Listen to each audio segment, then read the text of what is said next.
Pretend I am arresting you. The immigration agent whispered the words directly into my ear, his grip on my bicep tight enough to bruise. Stay silent and do not look at your family, or you will never see daylight again. I thought he was joking. I thought this was some kind of twisted airport security protocol. But then I felt the cold steel of handcuffs snap around my wrists and saw the look in his eyes. It was not the look of a man doing a routine check. It was the look of a man defusing a bomb. 30 minutes later, sitting in a windowless interrogation room, I watched the security footage from the arrival terminal. I saw my son. I saw the smile on his face as I was dragged away. And in that moment, the father in me died, and the soldier I used to be woke up. Before I tell you how I brought down my own flesh and blood, hit that like button and subscribe if you have ever had to cut a toxic person out of your life to survive. Let me know in the comments what you would do if you found out your family vacation was actually a one-way ticket to prison. My name is Clayton Reeves, and at 70 years old, I thought I was done fighting wars. I spent 20 years flying transport planes for the Air Force, hauling cargo into places that did not exist on public maps. I retired to Seattle to live out my days watching the rain and fixing old engines. But standing in the immigration line at SeaTac International Airport, I felt a fatigue that had nothing to do with jet lag. My knees were screaming from the 10-hour flight from Colombia. My right shoulder, where I took shrapnel in '91, was throbbing in the damp Pacific Northwest air. I just wanted to go home. I wanted to sit in my recliner and forget about the humid heat of South America. I shifted the weight of the gray, hard-shell suitcase from one hand to the other. It was brand new. My daughter-in-law Tiffany had insisted I take it. She threw out my old leather duffel bag the day before I left, claiming it smelled like a garage. She bought me this sleek modern thing with 4 wheels and a built-in lock. She said she wanted me to travel in style. I looked at it now with a strange sense of unease. It felt heavier than I remembered. I had only packed a few linen shirts and some souvenirs, but the bag felt dense, like it was pulling me down toward the floor. The line for customs was moving at a glacial pace. The air smelled of stale coffee and nervous sweat. I adjusted my collar, trying to look presentable. I was wearing my best navy blazer. A man of my generation does not travel in sweatpants. I wanted to look dignified when I saw my son Derek. He had paid for this whole trip. He said it was a 70th birthday present. He said I needed to relax. He said he and Tiffany would handle the business and the house while I was gone. I remember feeling so grateful. I remember thinking that maybe, just maybe, my boy had finally grown up and become the man I tried to raise. "Sir, step out of the line." The voice was low and authoritative. I looked up. A man in a dark suit was standing right next to me. He did not look like the regular TSA agents in their blue uniforms. He looked like trouble. He had a scar running through his eyebrow and eyes that scanned everything at once. This was Agent Russo, though I did not know his name yet. "I am just waiting for my turn, officer," I said, reaching for my passport in my breast pocket. "Do not reach for anything," he barked loud enough for the people around us to turn and stare. Before I could process what was happening, he grabbed my arm. He spun me around. He slammed me against the partition wall. It wasn't gentle. It was violent theater. My bad shoulder screamed in protest. "What is the meaning of this?" I shouted, my military instincts kicking in. "I am a United States citizen. I served this country." That was when he leaned in. That was when the world tilted on its axis. He pressed his face against the side of my head, his lips grazing my ear. "Pretend I am arresting you," he whispered. The volume of his voice dropped to a barely audible hiss. "If you want to live, you will stop fighting me right now. There are eyes on you. Pretend I am arresting you and walk." I froze. I knew the tone of command when I heard it.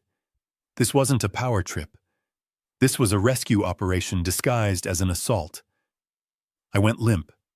I let him pull my arms behind my back. I felt the metal cuffs click shut. The sound was final. It was the sound of my freedom evaporating. "Move!" Russo shouted for the benefit of the crowd. He grabbed the handle of the gray suitcase with one hand and shoved me forward with the other. We began the long walk through the terminal. It was a walk of shame I never imagined I would take. People were pulling out their phones. I saw the flashes of cameras. I heard the whispers. "Look at that old man. Probably a mule. Disgusting." I kept my head down, staring at the polished terrazzo floor. I tried to focus on my breathing. In, out, just like flying through turbulence. We bypassed the regular customs desks and headed toward the glass doors that led to the public arrival area. My heart began to hammer against my ribs. Derek would be there. Tiffany would be there. They would be terrified. They would be calling lawyers. They would be screaming at the officers to release their father. I needed to warn them. I needed to tell them there was a misunderstanding. As we approached the sliding glass doors, Russo tightened his grip on my arm. "Look at your left," he murmured. "Look at the greeting area. Do not stop walking. Just look." The doors slid open. The noise of the arrivals hall rushed in. Families were hugging. Chauffeurs were holding signs. And there, standing near the railing, were my son and his wife. I looked at them. I searched their faces for the panic I felt in my own chest. I searched for the love I had convinced myself was there. Tiffany was holding her phone up. She was live streaming. But she wasn't crying. She wasn't screaming for help. She was posing. She had one hand over her mouth in a gesture of shock, but her eyes were checking the screen, making sure the lighting was flattering. She was framing the shot to capture me in handcuffs in the background. She was turning my destruction into content. And then I saw Derek, my son, the boy I had taught to fish, the boy I had sat up with when he had fevers, the man I had entrusted with my power of attorney before I left for this trip. He wasn't looking at me with concern. He wasn't rushing toward the security line to demand answers. He was leaning against a pillar, looking down at his phone. He typed a quick message. Then he looked up. Our eyes locked through the crowd. He didn't flinch. He didn't gasp. He smiled. It wasn't a warm smile. It was a cold, calculated smirk. It was the smile of a man who had just won a bet. It was the smile of a predator watching a trap snap shut. He gave a nearly imperceptible nod to a man in a cheap suit standing next to him, a lawyer I had never seen before. The air left my lungs. The pain in my shoulder vanished, replaced by a dull, aching void in the center of my chest. He knew. He knew I was going to be arrested. He knew because he was the one who made it happen. Keep walking. Russo ordered, pushing me toward a side door marked, "Authorized personnel only." I stumbled forward, my legs numb. I looked back one last time. Derek was already turning away. He put his arm around Tiffany's waist. They didn't look like a grieving family. They looked like a couple who had just inherited a fortune. The door closed behind us, cutting off the view of my betrayal. The hallway was quiet, smelling of industrial cleaner and damp concrete. "You see it now, don't you?" Russo said, his voice losing the aggressive edge he had used in public. I didn't answer. I couldn't answer. My throat was closed tight. "We have a lot to talk about." "Mr. Reeves," Russo said, unlocking the handcuffs as soon as we were out of sight of the public. "That suitcase you are carrying is filled with enough cocaine to put you away for the rest of your life. And we know you didn't pack it." I looked at the gray suitcase. The gift. The Trojan horse. I leaned against the concrete wall and slid down until I hit the floor. I was a prisoner in my own country. But the prison wasn't built of bars and guards. It was built of lies, and the architect was my own son. I closed my eyes, and in the darkness I saw Derek smile again. "Okay," I whispered to the empty hallway. "Okay." If he wanted a war, he was going to get one. He forgot that before I was his father, I was a soldier. And I know how to survive behind enemy lines.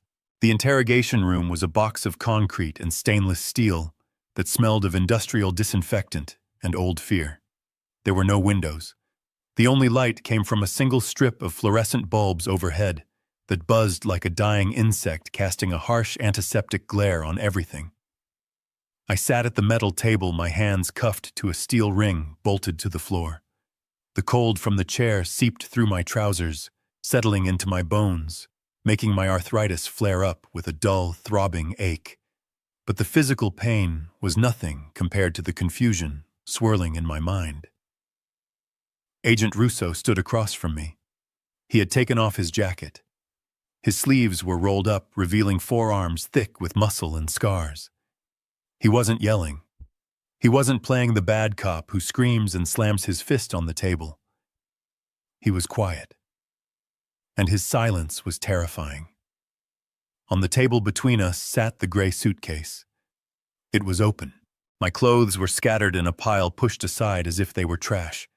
In the center of the table, isolated like a piece of evidence in a murder trial, sat the fluffy alpaca teddy bear. I looked at that bear. It was soft white and innocent. I remembered the heat of the market in Bogota where I bought it. I remembered Tiffany FaceTime calling me insisting on that specific one.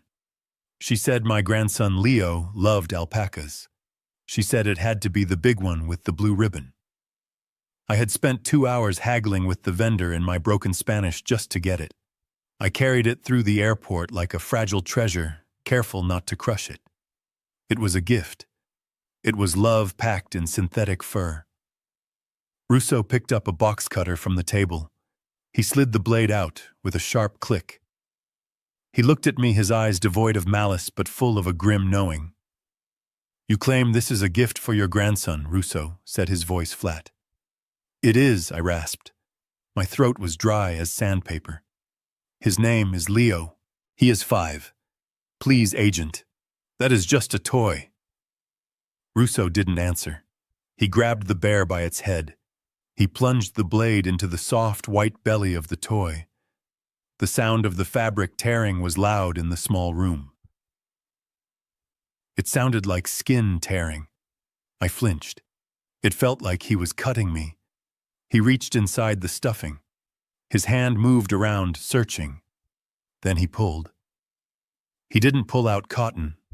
He pulled out a thick, brick-sized package wrapped in layers of heavy plastic and duct tape. He dropped it on the table with a heavy thud. It wasn't light. It was dense. Then he reached in and pulled out another one. 2 bricks. He took the knife and sliced the tape on the first brick. He poked the blade in and lifted a small amount of white powder. It sparkled under the harsh lights. 2 kilograms, Russo said. High-grade cocaine. Street value is about $60,000. But the federal prison sentence for trafficking this amount across international borders is mandatory. 20 years to life. You will die in a cage, Mr. Reeves. I stared at the white powder. The room started to spin. The walls felt like they were closing in. "That is not mine," I whispered. "I don't know how that got there. I swear to you, I am a retired pilot. I have a pension. Why would I do this?" Russo sighed. He reached into a manila folder and pulled out a stack of photographs. He fanned them out on the table in front of me like a winning poker hand. I looked at the first photo. It was grainy, taken with a long-range lens, but the faces were clear. It was a rainy night at the Seattle docks. 2 men were standing under a street lamp. One was a man I didn't know, a rough-looking character with tattoos on his neck. The other man was wearing a familiar trench coat. It was Derek. My son. I looked closer. Derek was handing the tattooed man a thick envelope. I looked at the next photo. It was a document. A credit card statement.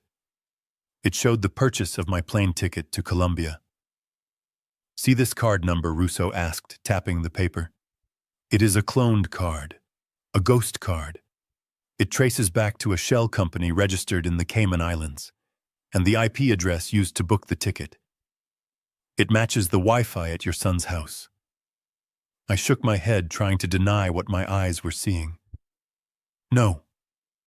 Derek bought that ticket as a birthday gift. He wanted me to relax. Russo leaned in close. His voice dropped, becoming almost gentle, which made the words hurt even more.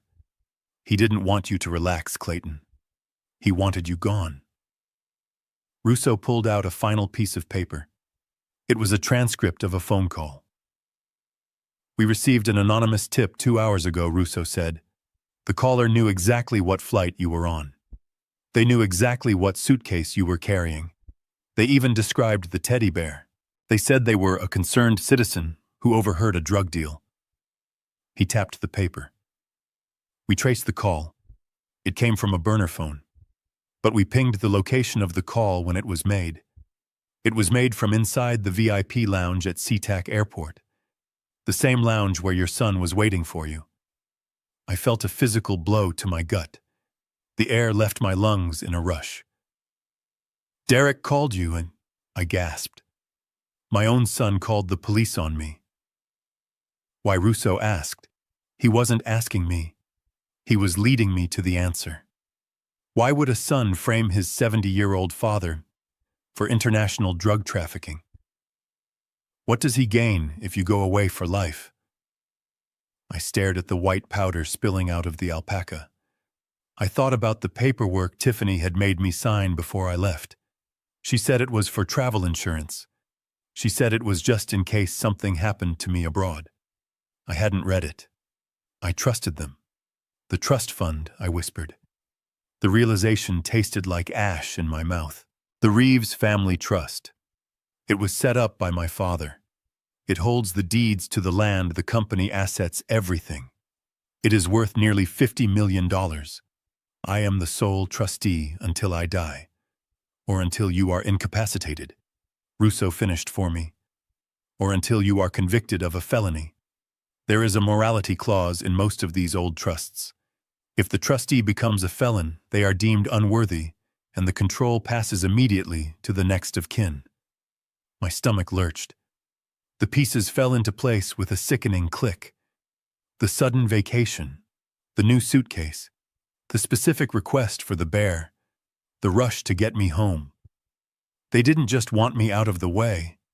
They wanted me erased. They wanted to bury me in a federal prison cell so they could crack open the piggy bank. Derek didn't send me on a holiday. He sent me on a suicide mission. I looked at the photo of Derek again. He was smiling in the picture just like he had smiled at the airport. He had hugged me before I left. He had told me he loved me. And all the while he was calculating exactly how many years I would get for the poison he had packed in his son's toy. A wave of nausea rolled over me, hot and violent. I couldn't stop it. I doubled over. I gagged.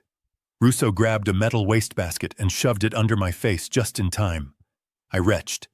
I threw up until my stomach was empty, and then I dry heaved until my ribs ached. I wasn't vomiting from fear. I wasn't vomiting because of the jail time. I was vomiting because my soul was rejecting the reality. The blood in my veins, the blood I had given to that boy, felt toxic. I had raised a monster. I had protected him, funded him, bailed him out, and loved him. And in return, he had packed 2 kilos of death into a teddy bear and fed me to the wolves. I wiped my mouth with the back of my hand. I was shaking. Tears were streaming down my face, mixing with the sweat. Russo handed me a paper towel. He didn't say anything. He just waited. I looked up at him. The man in the reflection of the one-way mirror looked like a ghost. He looked broken. But deep inside that broken old man, a spark ignited. It was small, but it was hot. It was the anger of a survivor. I spat into the bin. I took a deep breath of the sterile air. You said you knew I didn't pack it.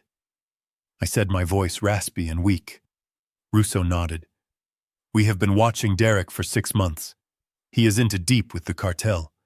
He owes them money he doesn't have. Delivering you was his payment. He sold his father to clear his debt. I closed my eyes. I saw Derek's face.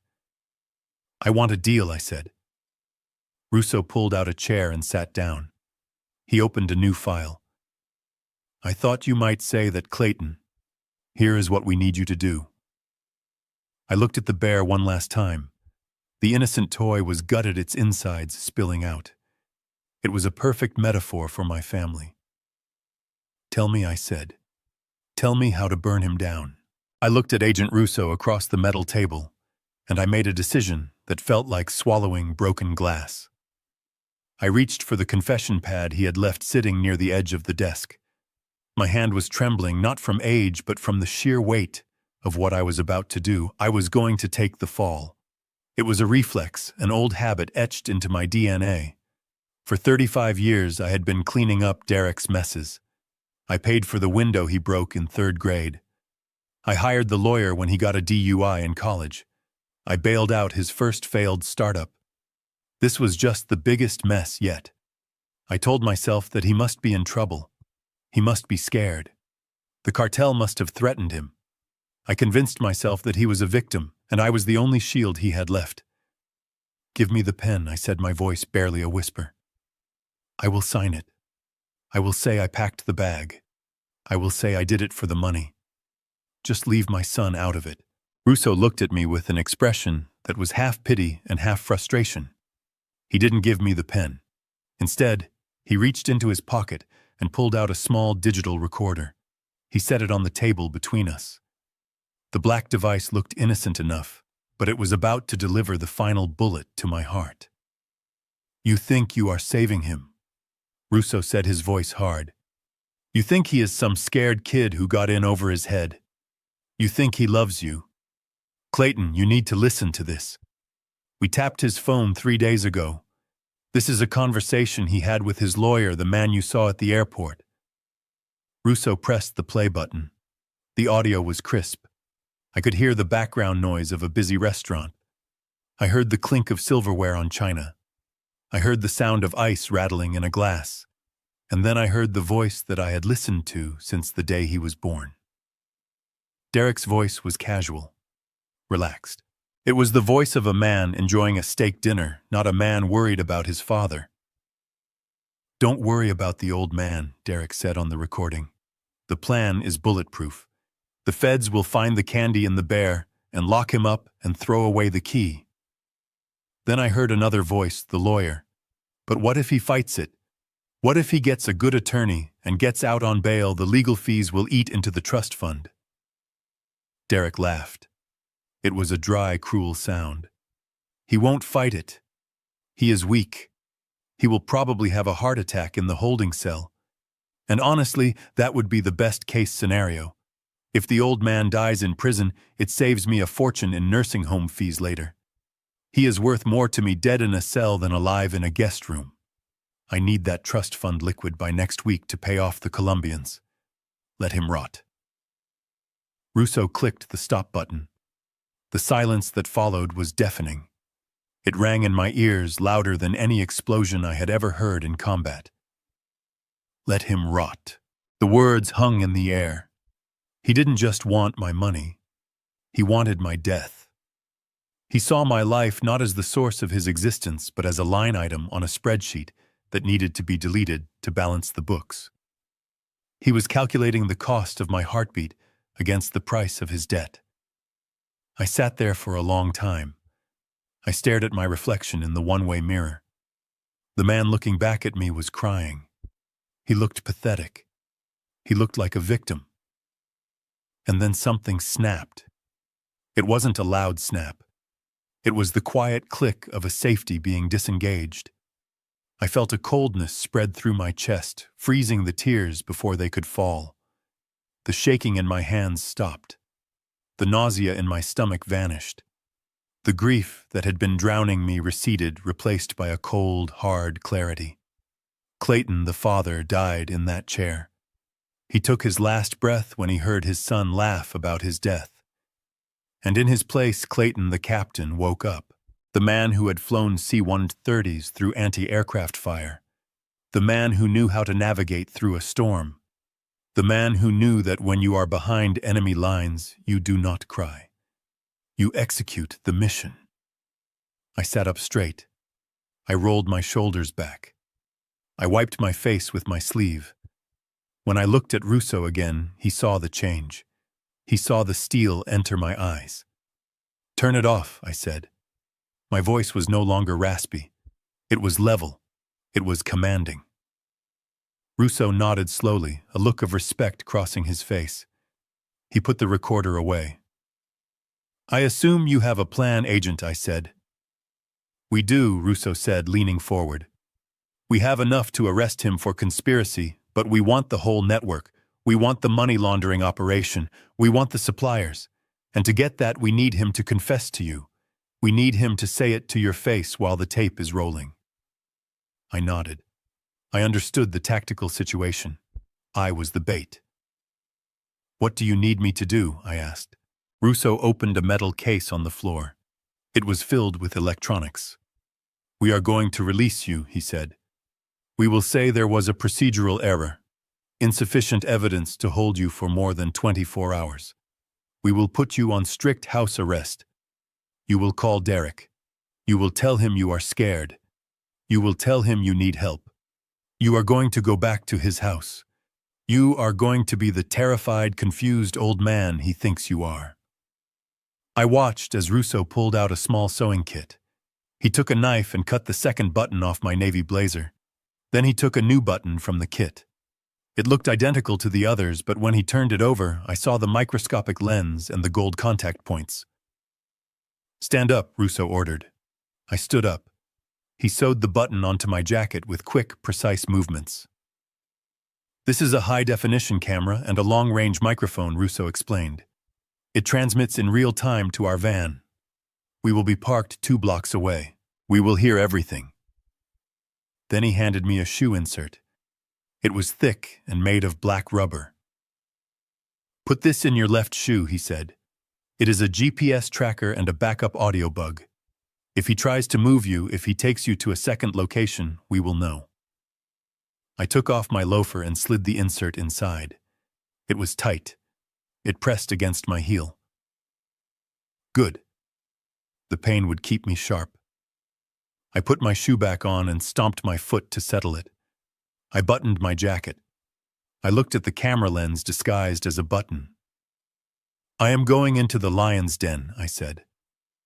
Russo looked me in the eye. "He is your son, Clayton. Are you sure you can do this? Are you sure you can look him in the face and lie to him it is dangerous? If he suspects you are working with us, he might do something rash." I thought about the recording. I thought about the alpaca bear. I thought about the 20 years of love I had poured into a black hole. "I don't have a son," I said coldly. "My son died a long time ago. The man in that house is just a target." Russo handed me my phone. "Call him," he said. "Start the show." I took the phone. My thumb hovered over Derek's contact photo. It was a picture of us fishing on the lake 5 years ago. We were both smiling. I deleted the photo. I dialed the number. I took a deep breath, letting my shoulders slump, letting my face go slack. I forced the tremor back into my hands. I summoned the fear I had felt an hour ago, using it as a mask to cover the rage burning underneath. The phone rang twice. "Hello," Derek's voice answered. He sounded annoyed, like I was interrupting something important. "Derek," I wailed into the phone, pitching my voice high and frantic. "Derek, please help me. They let me go, but I don't know what to do. I am so scared, son. Please come get me." I heard the pause on the other end. I could almost hear the gears turning in his head as he recalculated his plan. "Dad," he said, his voice shifting instantly to fake concern. "Oh my God, Dad. Are you okay? Where are you?" "Stay right there. I am coming to get you. Do not talk to anyone." I hung up the phone. I looked at Russo. The mask dropped from my face, revealing the stone beneath. "He is coming," I said. Russo handed me a file. "This is your release paperwork. It says you are pending further investigation. It looks real. Show it to him if he asks. I took the file. I walked to the door of the interrogation room. I paused with my hand on the handle. Agent Russo, I said. Yeah. When we are done, I want the button back. Why, he asked. Because I paid for this jacket, I said, and I am done letting him take things from me. I pushed the door open and stepped out into the hallway. The air was still cold, but I didn't feel it. I was burning with a mission. I was walking back into the world to destroy the life I had built so I could salvage what was left of my soul. The war had begun.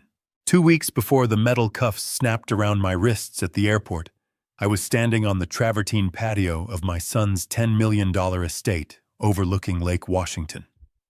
It was supposed to be a celebration. It was my 70th birthday. The air smelled of charcoal-grilled Wagyu beef and expensive perfume. A string quartet was playing a soft, sterilized version of classic rock songs in the corner. There were at least 50 people milling around the pool deck, holding flutes of champagne that cost more than my first car. I looked out at the sea of faces and realized with a pang of profound loneliness that I did not recognize a single soul. These were not my friends. My friends were retired mechanics and pilots who drank cheap beer and complained about their prostate exams. These people were Derek's business partners. They were investors. They were sharks in Italian suits who smiled with too many teeth. I was not the guest of honor at this party. I was the prop. I was the backdrop Derek used to project the image of a family man with deep roots and a legacy. I stood by the railing nursing a glass of sparkling water, feeling the damp ache in my shoulder that always flared up when rain was coming. I wanted to go home. I wanted to be in my quiet living room with my dog and a book. But Derek had insisted. He said 70 was a milestone. He said we had to do it big. Suddenly, the music stopped. Derek tapped a spoon against his crystal glass. The sharp ringing sound cut through the chatter. Everyone, please, can I have your attention? He stood on a small riser near the pool holding a microphone. He looked handsome. He looked successful. He looked like everything I had hoped he would become. Tiffany stood next to him, her hand resting possessively on his arm. She was wearing a silver dress that shimmered like fish scales.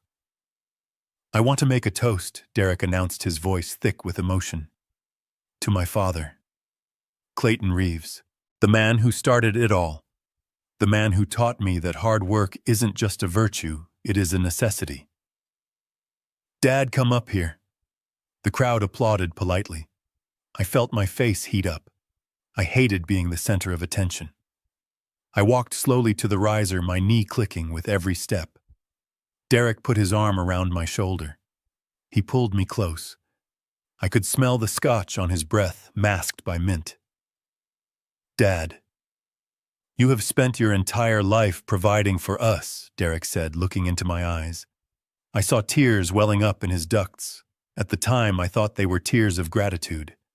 Now I know they were the result of years of acting classes. You sacrificed your youth flying into war zones. You sacrificed your retirement to build the company. And now it is time for you to rest. He reached into his jacket pocket and pulled out a thick gold envelope. We wanted to get you something special, he said. Something you would never get for yourself. He handed me the envelope. I opened it. My fingers were stiff. Inside were plane tickets. First class. To Cartagena, Colombia, and a reservation at a 5-star resort. Colombia, I said, confused. Why Colombia? Because it is beautiful, Tiffany chimed in, her voice like syrup. It is warm, Dad. The heat will be so good for your joints. You always talk about how the cold in Seattle hurts you. We want you to go and sit on a beach and drink rum and not worry about a single thing. The crowd said, "Aw," in unison. It was a perfect scene. The devoted son, the caring daughter-in-law, the grateful patriarch. But inside I felt a knot of anxiety. I didn't want to go to Colombia. I didn't want to travel alone. I was tired. The idea of navigating airports and customs and a foreign country felt exhausting, not relaxing. I don't know, son, I stammered, leaning away from the microphone. That is very generous, but I am an old man. I am happy right here. I have my routine. Derek's grip on my shoulder tightened. It wasn't a hug anymore. It was a squeeze. Dad, don't be like that. He whispered, his smile frozen in place for the audience. Don't reject this. You are making us look bad. You are going. You deserve this. He turned back to the crowd. He is speechless, folks. He loves it. He led me off the riser and toward a private cabana away from the guests. He sat me down on a plush sofa. I rubbed my left shoulder, wincing. The pain was sharp today. Tiffany was there instantly. She didn't wait for permission. She moved behind me and started massaging my neck. Her fingers were strong, digging into the tight muscles. You are so tense, Clayton, she cooed. You see, this is exactly why you need this trip. You are carrying the weight of the world. Let us take it from you. She signaled to a waiter who was hovering nearby. He brought a tray with a single glass of red wine. Here, she said, taking the glass and pressing it into my hand. Drink this. It is a special vintage Derek opened just for you. It will help with the pain. It will help you relax. I took a sip. It was heavy, oaky, and bitter. I took another sip. Within minutes, I felt a strange warmth spread through my limbs. The sharp edge of the pain in my shoulder dulled, but so did my focus. The lights of the party seemed to blur slightly. My eyelids felt heavy. Derek sat down across from me. He placed a stack of documents on the low table. While you are relaxing, Dad, we just need to get the boring stuff out of the way, he said casually. What is this? I asked, squinting at the papers. The text seemed to swim on the page. Just travel insurance, Derek said, and some liability waivers for the resort. You know how litigious these places are. And a standard form authorizing me to handle any mail or decisions for the house while you are gone. Just in case a pipe bursts or something. He handed me a pen. It was a Mont Blanc, heavy, expensive. I should read it, I mumbled, trying to focus on the top paragraph. My brain felt like it was wrapped in cotton. Dad, come on, Oshkarik laughed softly. It is a party. Do you really want to sit here and read fine print for an hour? It is standard boilerplate. Tiffany and I already reviewed it. Do you trust me? He looked at me with those wide, earnest eyes. The eyes of the boy who used to ask me to check under his bed for monsters. I looked at Tiffany.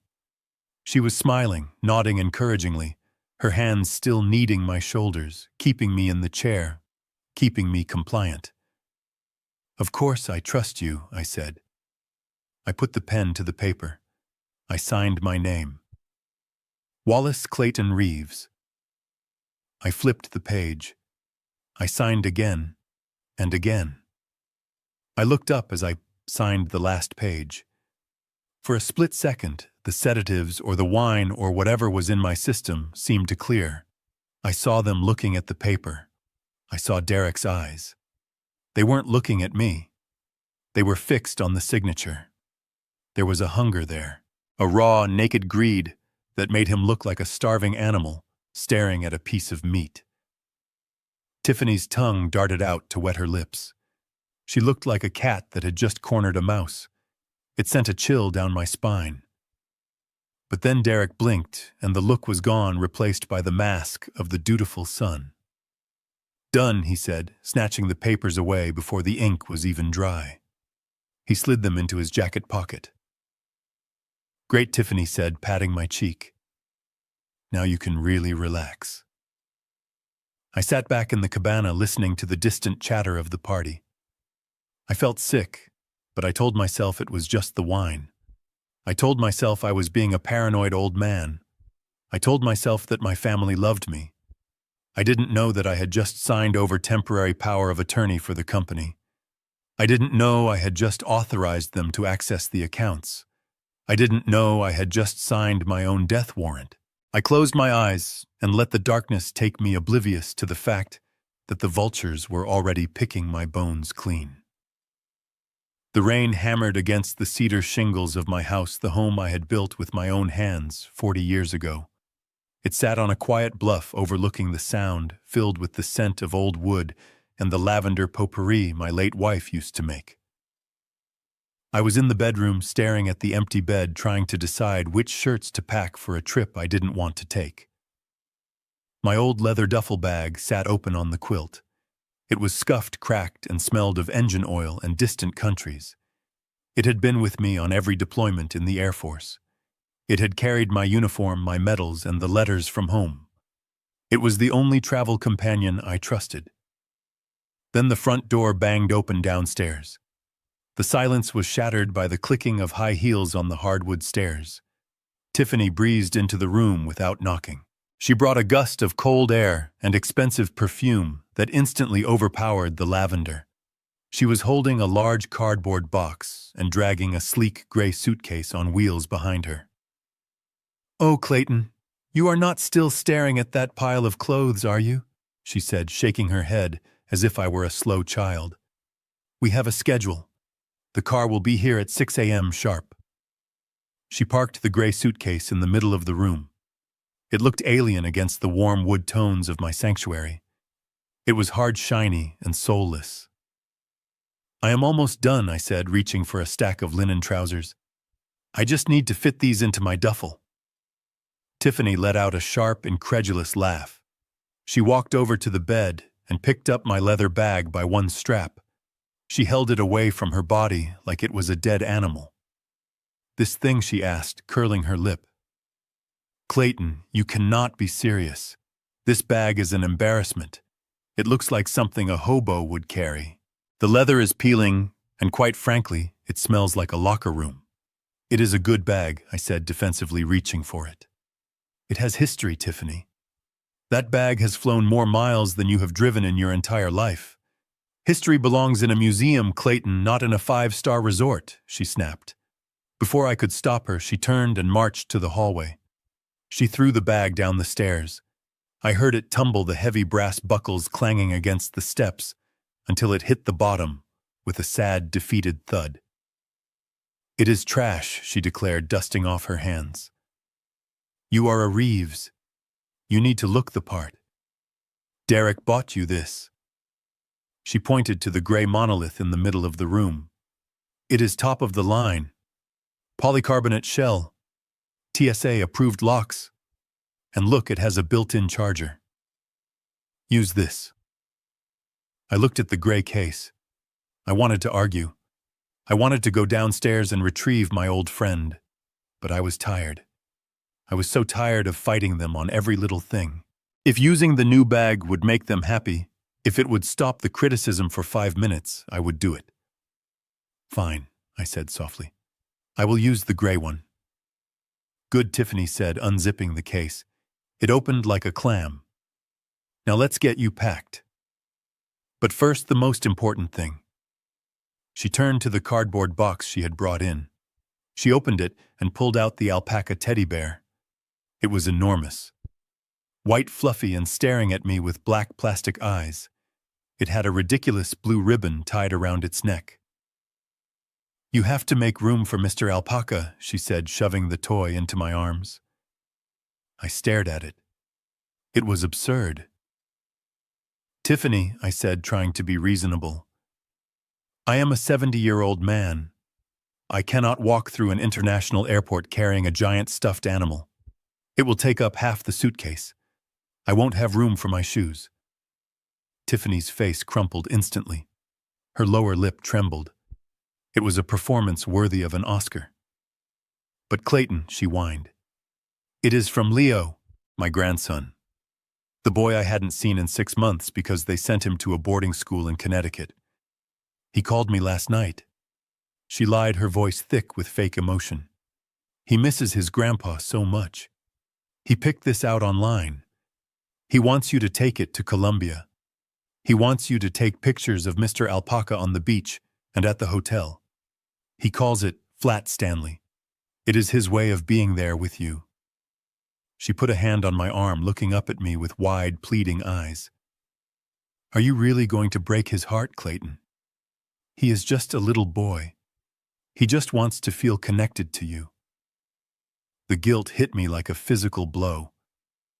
I missed Leo. I missed reading to him. If this stupid bear was his way of reaching out to me, who was I to say no? "Okay," I sighed, defeated. "Okay. I will take the bear." Tiffany clapped her hands, the sadness vanishing instantly. "Perfect. You are the best grandpa ever." She took the bear from me and placed it carefully in the center of the gray suitcase. She packed my clothes around it, nesting it deep in the shell. She was meticulous about it, tucking socks and shirts around the sides, ensuring the bear wouldn't move. As she was folding my shirts, her phone buzzed on the nightstand. It vibrated loudly against the wood. She froze. She glanced at me, then snatched the phone up. I saw the screen for a split second. The brightness was turned up high. It was a text message. The sender was just a number, no name. The message was short. "The package is in position." I frowned. "Package, is everything okay?" I asked. "Is that Derek?" Tiffany tapped out a furious reply, her thumbs flying across the glass. She didn't look up. "No, just the caterer for next week," she said, her voice tight. "They are trying to switch the salmon to trout. Can you believe the incompetence? I told them the shipment had to be specific." She hit send and shoved the phone into her back pocket. She turned back to me with a smile that didn't reach her eyes. It was a smile that showed too many teeth. "Anyway, where were we, right? Toiletries." I watched her pack the rest of my things. A strange feeling settled in my gut. It wasn't quite suspicion, not yet. It was just a low hum of unease. "The package is in position." It seemed like a strange way to talk about fish, but I dismissed it. I looked around my bedroom. The walls felt like they were closing in. I felt old and out of touch. Maybe people talked like that now. Maybe I was just looking for reasons to be difficult because I didn't want to leave my house. Tiffany zipped the gray suitcase shut. She spun the combination lock. "There," she said, patting the hard plastic shell. "All ready. Now you get a good night's sleep. Derek will be here at 6 to drive you. Don't open the bag." "Okay, I got everything organized perfectly. If you rummage around, you will just mess it up." I nodded. "Thanks for helping, Tiffany." She walked to the door. She paused and looked back at me. For a second, her expression was unreadable. It wasn't kindness. It wasn't annoyance. It looked almost like pity. But then she blinked, and it was gone. "Have a safe trip, Clayton," she said.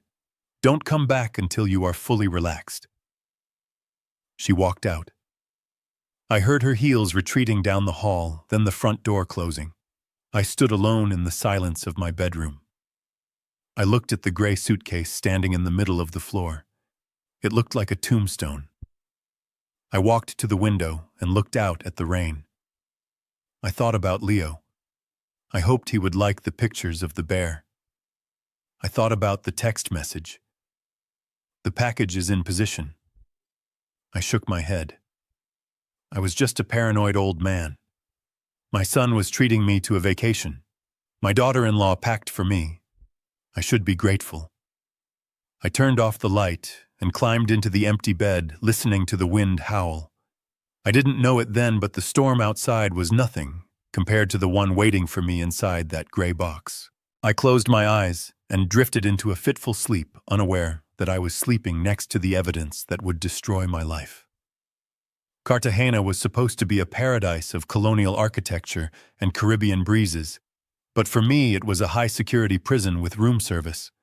I never stepped foot on the white sand beaches. I never walked the historic walled city.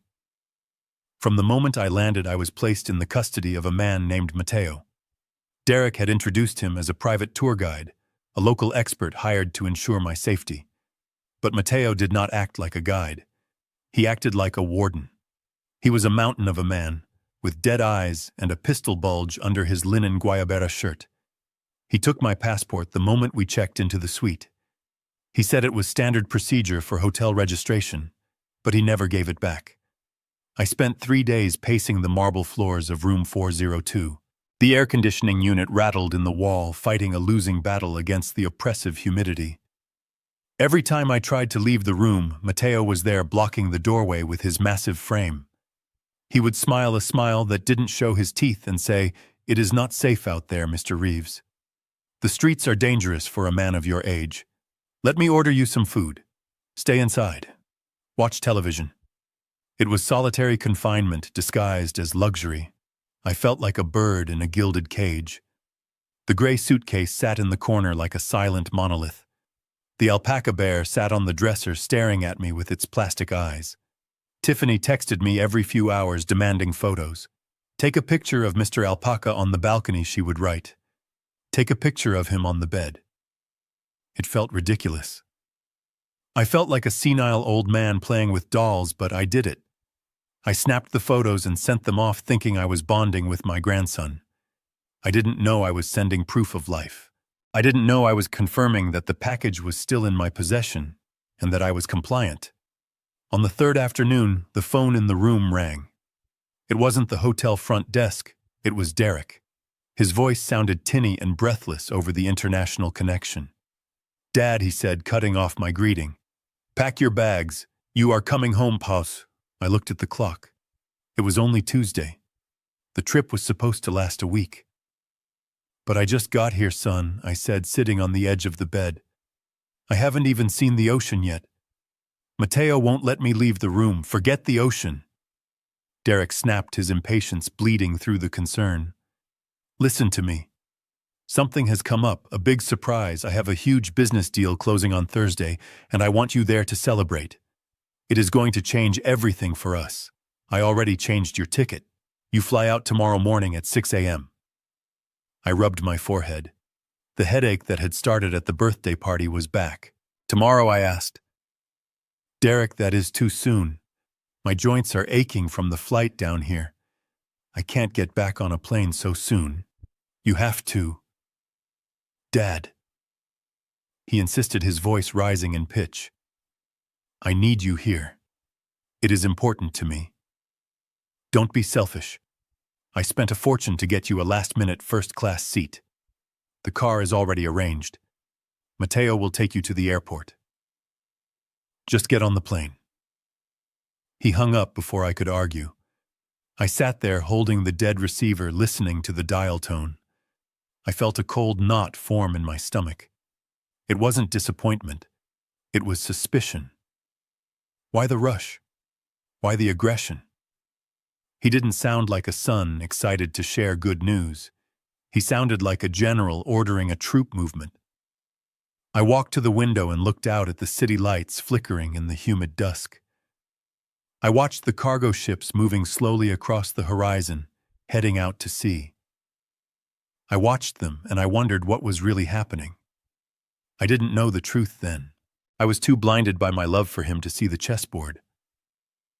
I didn't know that Thursday was not a celebration. Thursday was the day a massive container ship named the Orion was scheduled to dock at the port of Seattle. Derek didn't need me home for a party. He needed me at the airport at exactly 9 a.m.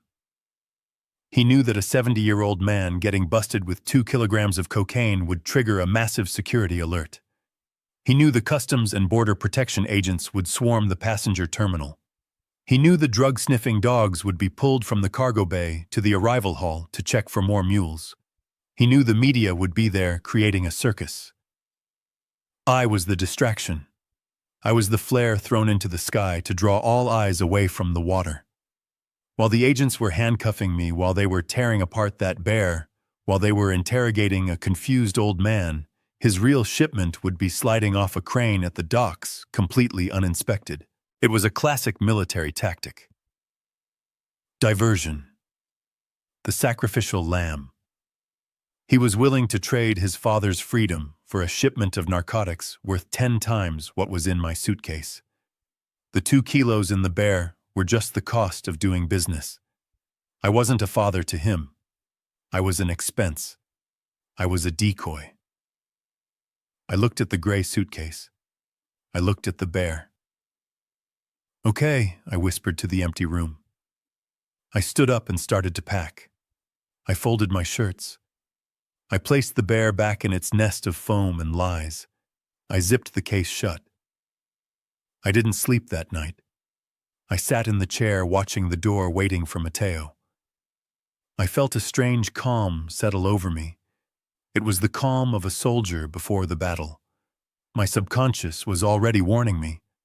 My gut was screaming that I was walking into a trap, but I walked into it anyway. Because I had to know. I had to see it through to the end. The next morning, Matteo drove me to the airport in silence. He didn't carry my bag. He watched me drag it to the check-in counter.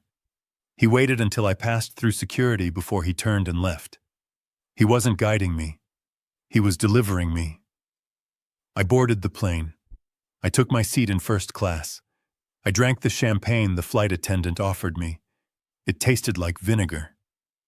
I looked out the window as the plane banked over the Caribbean Sea, turning north toward home, toward the trap, toward the handcuffs. I closed my eyes and pictured Derek's face. "I am coming home, son," I thought, "and I pray to God you are ready for me." Agent Russo walked me to the heavy steel doors that separated the secure zone from the public waiting area. He stopped and reached for his belt. The sound of the key turning in the handcuffs was loud in the quiet hallway. Metal scraped against metal, and then the pressure on my wrists released. I rubbed the red marks on my skin, feeling the blood rush back into my hands. I looked at Russo. He gave me a single sharp nod. It was the signal. The rehearsal was over. The curtain was going up. "Showtime, Clayton," he whispered. "Remember, you are terrified. You are confused. You are a man whose world has just ended. Do not let the soldier show." I took a deep breath. I let my shoulders slump forward. I allowed my mouth to hang slightly open. I focused on the tremor in my hands, amplifying it, until my whole body seemed to vibrate with fear. I wasn't just acting. I was channeling every ounce of heartbreak I had felt in that interrogation room and wearing it like a costume. Russo pushed the doors open. We stepped out into the bright, chaotic light of the arrivals hall. The noise of the airport hit me like a physical wave. Russo grabbed my arm not gently, but with a firm, controlling grip. He marched me a few steps forward, stopping right in the center of the walkway where anyone waiting would have a clear view. He raised his voice. It boomed over the chatter of the crowd, authoritative and dismissive. "You are free to go for now," Mr. Reeves Russo announced loud enough for the back row to hear. "We are releasing you due to insufficient evidence at this time to hold you on federal charges. However, do not leave the city. You are a person of interest. We will be watching you. Do not try to leave the jurisdiction or a warrant will be issued immediately." He let go of my arm with a shove that sent me stumbling forward a few steps. I caught my balance, looking around wildly like a trapped animal. I saw them instantly. Derek and Tiffany were standing near the baggage claim railing, exactly where I had left them. But their expressions had changed. They were no longer smiling. They were frozen. Derek looked like he had seen a ghost. His mouth was slightly open, his eyes wide with shock. He wasn't looking at me with relief. He was looking at me with disappointment. I wasn't supposed to walk through those doors. I was supposed to be in a holding cell. I was supposed to be gone. For a split second, I saw the panic in his eyes. The calculation. The realization that his perfect plan had just hit a snag. But Derek was a chameleon. He recovered faster than I expected. He blinked, and the shock vanished, replaced instantly by a mask of frantic, overacted concern. "Dad," he shouted. He ducked under the velvet rope and sprinted toward me. He ignored the dirty looks from other travelers. He reached me and threw his arms around me. It was a crushing hug. To anyone watching, it looked like a loving son relieved to see his father. But I felt the truth. His body was rigid, and his hands were not patting my back in comfort. They were moving. They were patting down the sides of my jacket. They were sliding over my breast pocket. They were checking my waist. He was frisking me. He was looking for paperwork. He was looking for the asset seizure notice. He was looking for the document that said the government had frozen my accounts because of the drug charges. That was the only thing he cared about. He didn't care that I was free. He cared if the money was still accessible. Oh my God. Dad. He cried into my ear, his voice loud and trembling. I was so scared. I saw them take you. What happened? Did they hurt you? I stood there limp in his arms, feeling the hard plastic of the GPS tracker digging into my heel and the tiny camera lens on my jacket recording every second of his fake embrace. I don't know, son, I stammered, making my voice crack. I don't know what happened. They said there were drugs in the bear. In Leo's bear. I pulled back slightly to look at him. I needed the camera to see his face. Derek gripped my shoulders. His eyes searched mine, looking for any sign of suspicion. Drugs, he repeated, acting horrified. That is impossible. Dad, did you pack it? Did you leave your bag unattended? Did you buy anything from strangers? He was already building the narrative. He was already planting the seeds of my senility. I didn't do anything. I wailed, letting a tear slip down my cheek. I just brought the bear like Tiffany asked. I don't understand, Derek. They said I am a criminal. Tiffany was beside us now. She didn't hug me. She stood a foot away, her arms crossed over her chest, her eyes scanning the room. She was looking at the security cameras. She was looking at Russo, who was standing by the doors, watching us with a stone face. She looked at me with cold, calculating eyes. There was no relief in her face, only annoyance. She looked at Derek and gave a subtle shake of her head. He doesn't have the papers, she murmured, barely moving her lips. Derek let go of me. He ran a hand through his hair, performing the role of the stressed son. Okay, calm down, Dad, he said. It is a mistake. Clearly it is a mistake. We will fix this. He looked at Tiffany. I saw the silent communication pass between them. The panic of the failed plan was settling in. They needed a new strategy. They couldn't let me go back to my house. If I went home, I might call a lawyer. I might look at my bank accounts. I might figure out that the house was already listed for sale. Tiffany stepped closer. She put a hand on Derek's arm and leaned in. She thought I was a deaf, confused old man. She thought I was too rattled to hear. Plan B. She whispered, her voice sharp and low. We can't let him out of our sight. If the feds are watching, we need to control the narrative. Take him to our house. Derek nodded. He turned back to me, his face softening into a sickening display of sympathy. Dad, listen to me, he said, taking my hand. You can't go home tonight. You are too upset. And that agent said they are watching you. I don't want you being alone. I just want my own bed, Derek, I said, looking at the floor. I just want to go home. No, absolutely not. Tiffany interjected. Her voice was firm, like she was speaking to a toddler. Your house is isolated, Clayton. If the police come back, who will help you? You are staying with us. We have the guest room ready.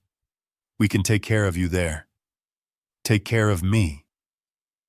The phrase sounded like a threat. They wanted me under their roof. They wanted me where they could monitor my calls, control my movements, and probably drug me into a stupor until they could figure out how to get me committed. I hesitated. I looked back at Agent Russo. He was still standing there. He gave a tiny, almost invisible nod. Go with them. I looked back at my son. I saw the desperation behind his eyes. He needed me in his car. He needed me in his cage. "Okay," I whispered, letting my shoulders drop in defeat. "Okay, son. Whatever you say. I don't know what to do. I trust you." A flash of relief washed over Derek's face.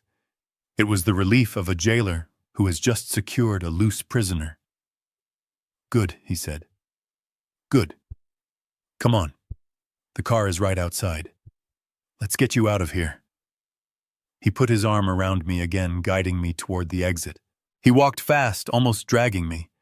Tiffany walked on my other side, boxing me in. We moved through the terminal like a three-headed beast. As we walked, I felt the button on my jacket pressing against my chest. I felt the tracker in my shoe. I was walking into the trap. I was going to the place where they planned to bury me. But as we stepped through the automatic doors into the cold, gray Seattle afternoon, I didn't feel fear.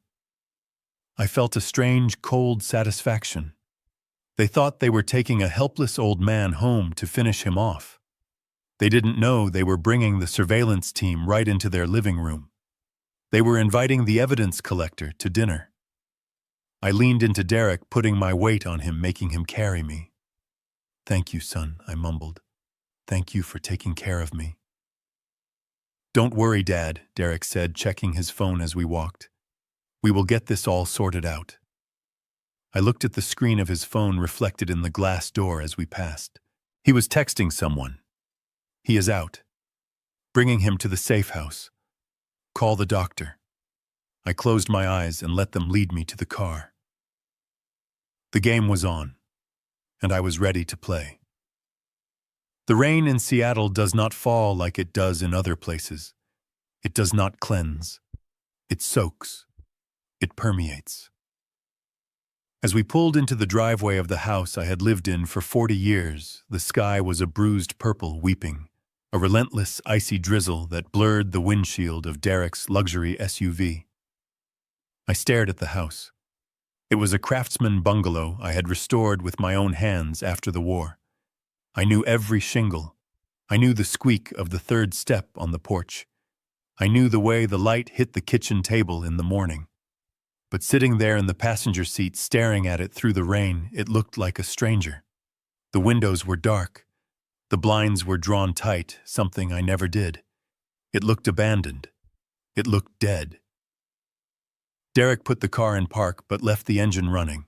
The windshield wipers slapped back and forth, a metronome counting down the seconds of my patience. "Stay here, Dad," Derek said, unbuckling his seatbelt. "I just want to check something before you get out." I ignored him. I needed to act erratic. I needed to act like a frightened old man desperate for the safety of his sanctuary. I fumbled with the door handle, pushing it open before he could stop me. "I just want to go inside," I cried out, stepping into the rain. "I just want my chair. I want to see Mom's picture." I shuffled up the walkway, ignoring the water soaking into my blazer, ignoring the cold seeping into the camera lens button sewn onto my chest. I reached the front door. My hand shaking, I pulled my keychain from my pocket. I found the brass key, the one that had opened this door for decades. I slid it into the lock. It didn't fit. I frowned. I pushed harder. The key hit metal and stopped. I pulled it back and tried again, jamming it in, twisting it. Nothing. I leaned in closer, squinting through the water on my glasses. The lock was new. It wasn't the aged brass deadbolt I had installed in '95. It was shiny chrome.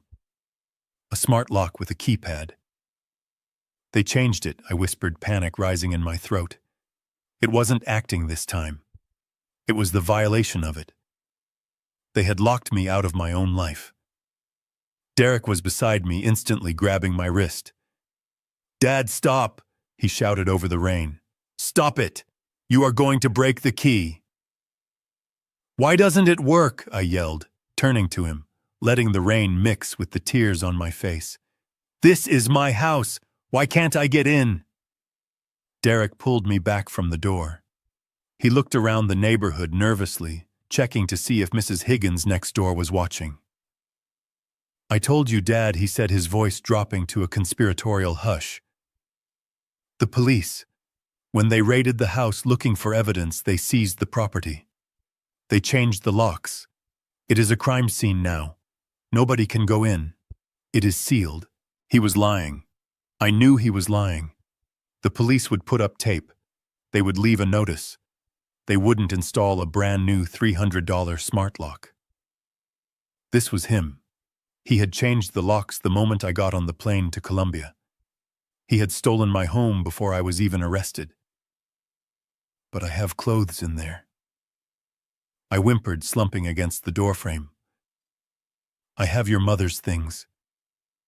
"They are safe," Derek promised, steering me away from the door. "The police are cataloging everything. It is all safe. But we can't stay here. If they see us, they will arrest you again for violating the seal. We have to go, now." He tried to pull me toward the car, but I resisted. I pulled away and stumbled toward the side of the house, toward the garage. "I need to see," I shouted. "I need to see if my tools are there." "Dad." No, Derek yelled, chasing after me. I reached the garage window. It was high up, but I was tall enough to see inside. I wiped the condensation and grime off the glass with my sleeve. I pressed my face against the cold pane. Lightning flashed overhead, illuminating the interior of the garage for a split second. And in that flash, I saw the truth. The garage wasn't empty. It was filled with cardboard boxes, dozens of them. They were stacked haphazardly against the wall, piled almost to the ceiling. They were marked with thick black marker. Kitchen, living room, master bedroom. And in the corner, near a pile of garbage bags, I saw a clear plastic bin. Inside, pressed against the side, was the quilt my wife Martha had made for our 25th anniversary. It was wadded up, crushed. Next to it was a framed photo of us on our honeymoon, the glass cracked, thrown carelessly on top of a stack of old magazines.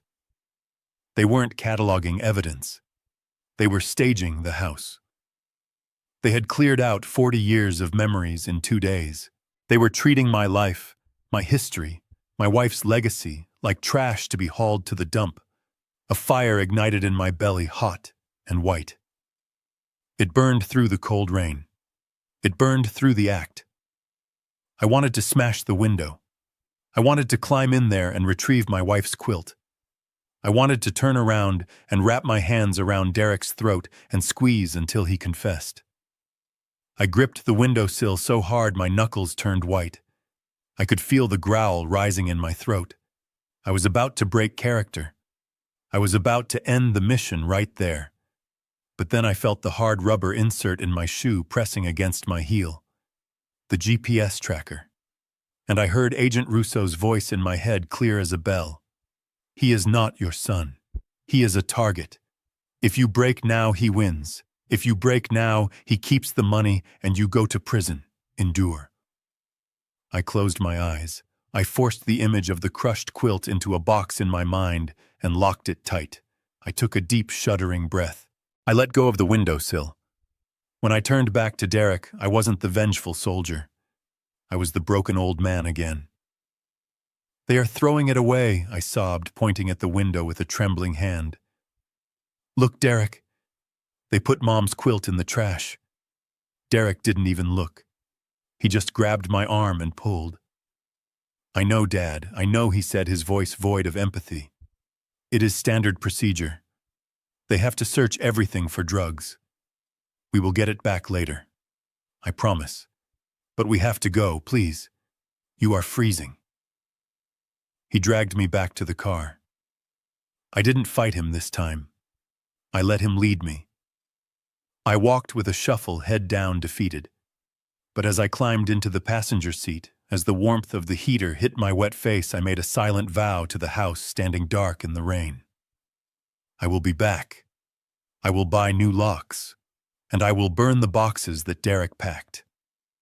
Derek got in the driver's seat. He locked the doors. He let out a long exhale, the tension leaving his shoulders. He thought he had handled me. He thought the crisis was averted. He pulled his phone out and sent a quick text. Close call.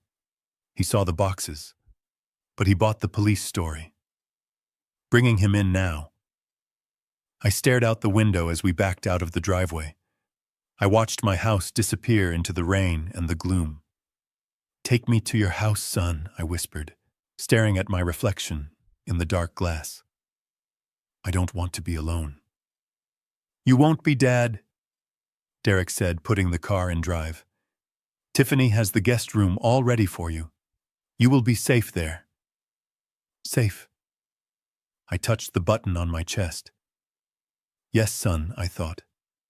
I will be right where I need to be, in the heart of the enemy camp. And I am not leaving until I burn it to the ground. The digital clock on the microwave read 2 in the morning, but the living room of my son's villa was bright with the blue glow of architectural lighting. They did not put me in the guest room. They did not put me in a bed with sheets and pillows. Derek said it was for my safety. He said the guest room was upstairs, and he was worried I might fall down the steps in my confused state. He said he wanted me on the ground floor, right in the center of the house, so he could hear me if I called out in the night. It was a lie. He put me on the white leather sectional in the living room because it had a direct line of sight from the kitchen and the hallway. He put me there because it was a fishbowl. I was not a guest. I was a prisoner on display. I lay on the sofa, still wearing my damp clothes. They had given me a thin cashmere throw blanket that offered no warmth. My shoes were still on my feet. I refused to take them off. I told them my feet were cold, but the truth was I needed the GPS tracker in my heel to stay exactly where it was. I needed Agent Russo to know I was stationary. Tiffany walked into the room. She was wearing a silk robe that probably cost more than my monthly pension. She held a steaming mug in her hands. The smell hit me before she even reached the sofa. It was hot milk and honey, but underneath the sweetness was the acrid chemical tang of crushed pills. I knew that smell. I had smelled it in the field hospitals during the war. Sedatives. Strong ones. "Here, Clayton." She said, her voice dripping with that fake maternal sweetness she used when she wanted to manipulate me. "Drink this. It will help you sleep. You have had such a traumatic day. You are shaking." I sat up. I took the mug with both hands, letting my tremors spill a little of the hot liquid onto my knuckles. "Thank you," I whispered. "You are a good girl, Tiffany, taking care of a useless old man." She smiled. It was a tight, dismissive smile.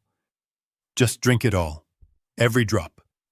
We need you rested for tomorrow." I lifted the cup to my lips. I pretended to take a long swallow, but I clamped my throat shut. I let the liquid touch my lips and then pulled it away, making a satisfied sound. "It is hot," I said. "I will let it cool for a minute." Tiffany watched me for a second, her eyes narrowing. She was suspicious. She stayed there until her phone chimed in the kitchen. She turned her head. That was the window. As soon as her back turned, I leaned over the side of the sofa. There was a large potted fiddle leaf fig tree next to the armrest. I poured the entire mug into the dark soil. The white liquid disappeared instantly into the dirt. I sat back up, wiping my mouth with my sleeve. When Tiffany turned back, I held up the empty mug. "All gone," I said. "I feel sleepy already." "Good," she said, taking the mug from my hand. "Go to sleep, Clayton. Don't worry about anything. We have everything under control." She walked back to the kitchen. I lay down. I pulled the blanket up to my chin. I waited 5 minutes, then 10. Then I began the performance. I started with a soft, rhythmic breathing. Then I let it catch in my throat. I added a snore. Not a loud, cartoonish snore, but the deep, rattling wheeze of an old man in a deep, drug-induced coma. It worked. I heard footsteps. Derek walked over to the sofa. He stood over me. I could feel his presence. I could smell the scotch on his breath. He leaned down. He waved a hand in front of my face. I didn't flinch. I kept my eyes closed, my breathing heavy and even. "He is out," Derek called out softly. "He is down for the count." That crushed Xanax works fast. I heard the pop of a cork. They were opening wine. They were celebrating. Derek and Tiffany sat at the dining table, which was part of the open floor plan, only about 20 feet away from where I lay. They thought I was unconscious. They thought I was a piece of furniture. "Put it on speaker," Derek said. "I want to get this over with." I heard the dial tone, then a ringing sound. A voice answered. It was deep, gravelly, and accented. It wasn't a lawyer. It was the man from the photos Russo had shown me. The man at the docks. "What happened?" the voice barked. "Why isn't he in custody? I saw the news. They released him." "Calm down, Rocco," Derek said, his voice smooth and arrogant. It was a hiccup. The feds didn't have enough to hold him. They released him on a technicality. But he is here. He is with me. "Is he talking?" Rocco asked. "No," Derek laughed. "He is terrified. He thinks it is all a big misunderstanding. He thinks I am saving him. I have him sedated on the couch right now. He won't wake up until noon tomorrow." I slid my hand under the blanket. I reached into my jacket pocket and pulled out the pen Russo had given me. It looked like a standard ballpoint pen, but the top button was the trigger for a high-sensitivity microphone. I clicked it once. A tiny vibration told me it was recording. I angled the clip of the pen toward the dining room. "So what is the play?" Rocco asked. "The shipment is already at the warehouse, but I don't like loose ends. If the old man talks, if he looks at the accounts, we are exposed." "He won't talk," Derek said. "I am pivoting to the medical contingency." "What does that mean?" "I spent the last 3 hours forging a new set of medical records," Derek said. The sound of papers shuffling echoed through the room. "I have a doctor on payroll who just signed off on a diagnosis. Acute early-onset Alzheimer's accelerated by the trauma of the airport incident." My blood ran cold. Alzheimer's. The ultimate silencer. If I was diagnosed with dementia, nothing I said would matter. No judge would believe me. No bank would listen to me. "I am filing the emergency commitment papers in the morning," Derek continued. "By noon tomorrow, a private ambulance will be here to transport him to the state facility in Joliet. It is a lockdown unit.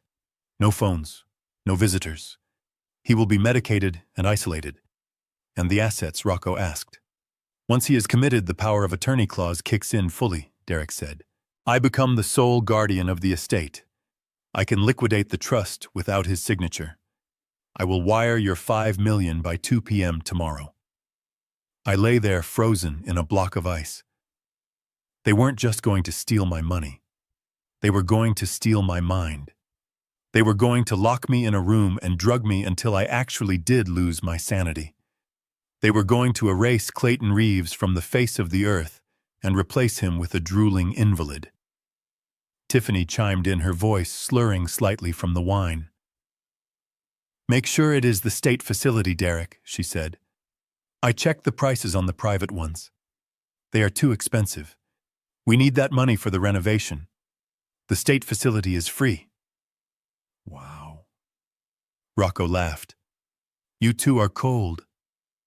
That is your father." "He is not a father," Derek said, his voice dropping to a low, hateful murmur. "He is an obstacle.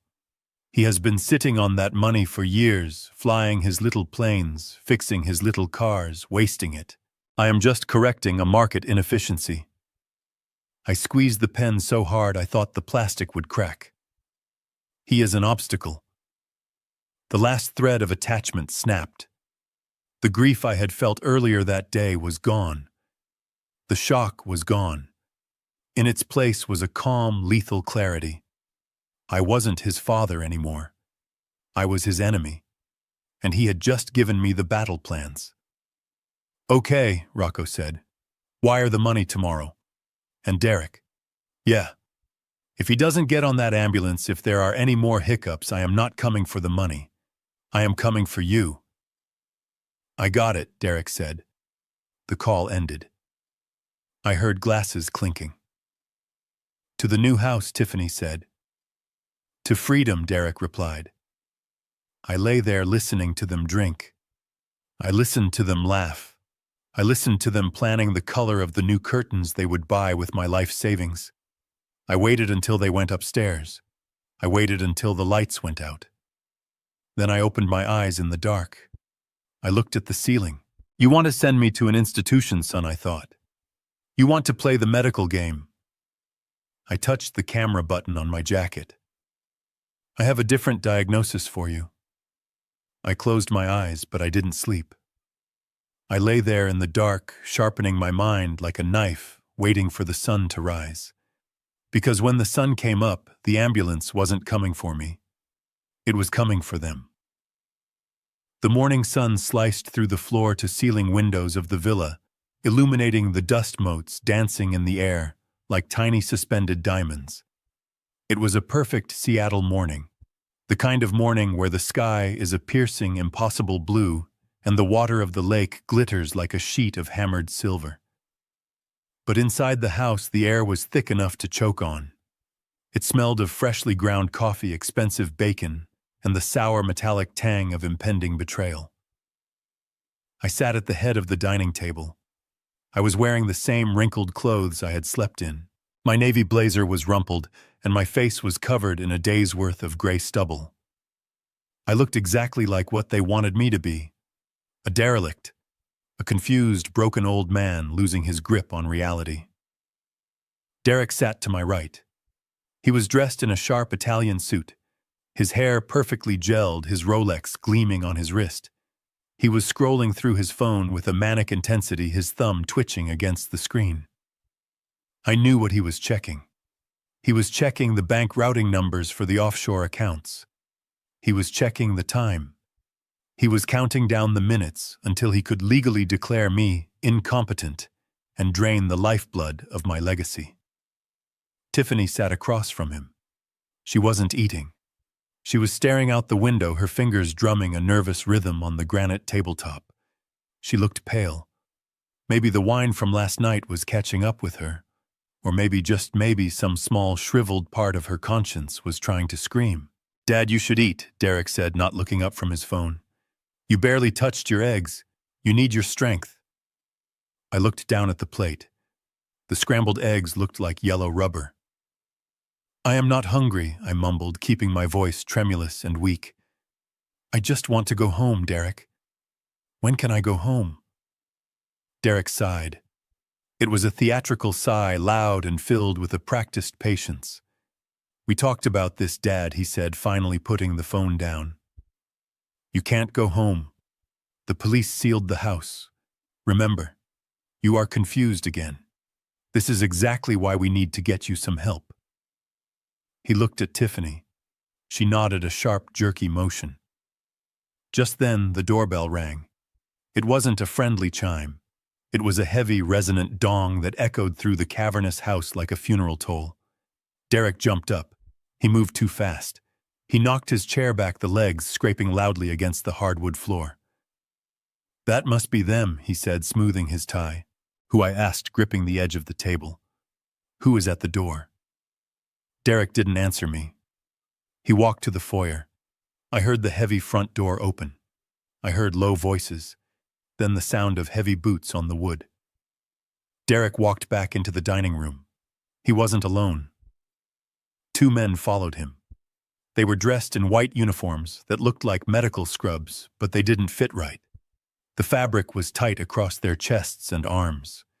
These weren't doctors. They were bouncers. They were muscle for hire, wrapped in the costume of care. One of them was holding a black duffel bag. The zipper was open, and sticking out of the top was a flash of heavy canvas and leather straps. A straitjacket. My heart hammered against my ribs, but I forced myself to stay seated. I forced myself to look small.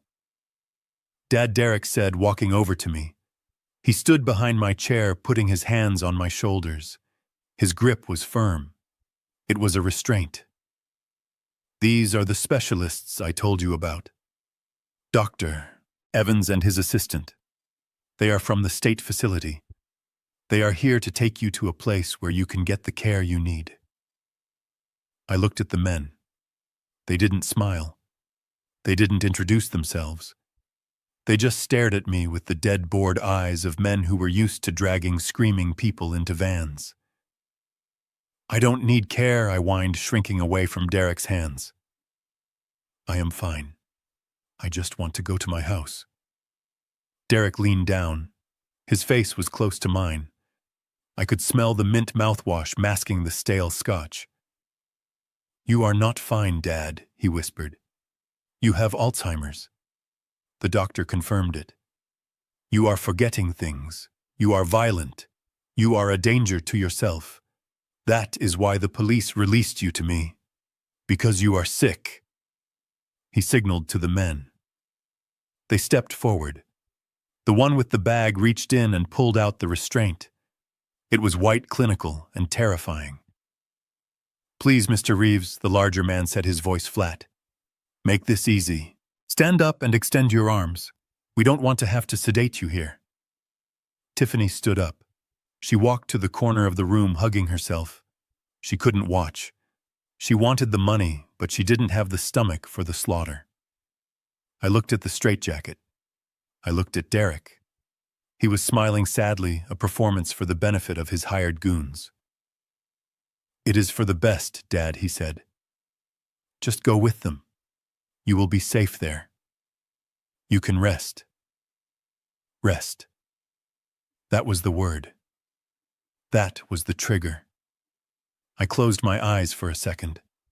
I took a deep breath, inhaling the scent of the coffee and the lies. I let the air fill my lungs, expanding my chest.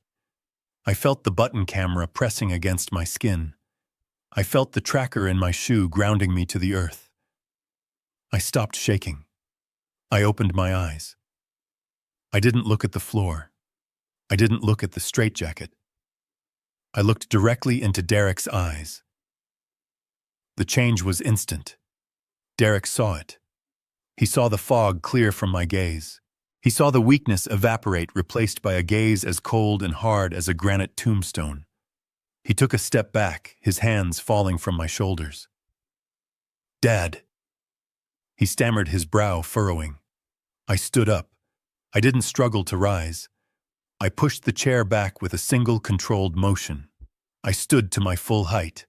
I was 70 years old, but in that moment I was 6'2" of military-trained discipline.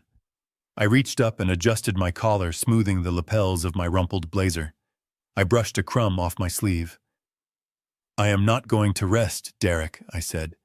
My voice was no longer the high-pitched whine of a confused geriatric. It was the deep, commanding baritone that had once ordered drops over hostile territory. Derek froze. The two orderlies stopped moving, sensing the shift in the atmosphere. I am not going to a hospital. I continued stepping around the chair, so there was nothing between us. And I certainly do not have Alzheimer's. What? Derek laughed nervously, looking at Tiffany. What is he talking about? The dementia is talking. Grab him. The men moved to grab me. I held up a single finger. Sit down, I barked. The command was so authoritative, so unexpected, that the lead orderly actually hesitated. Derek's face went from confusion to fear.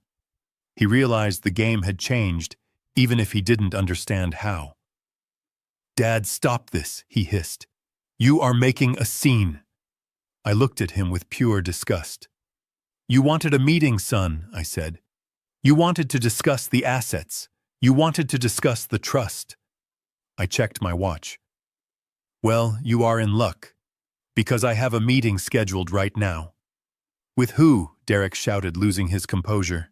With the voices in your head. No, I said. With the federal government. Crash! The front door didn't just open, it exploded inward. The sound was like a thunderclap inside the house. Derek spun around. Tiffany screamed. Federal agents, a voice roared. Get on the ground, now. A wave of black tactical gear flooded into the foyer. It was a sea of helmets, shields, and assault rifles.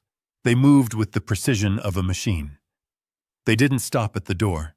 They swept into the dining room, their boots thudding heavy on the floor. Agent Russo was at the front.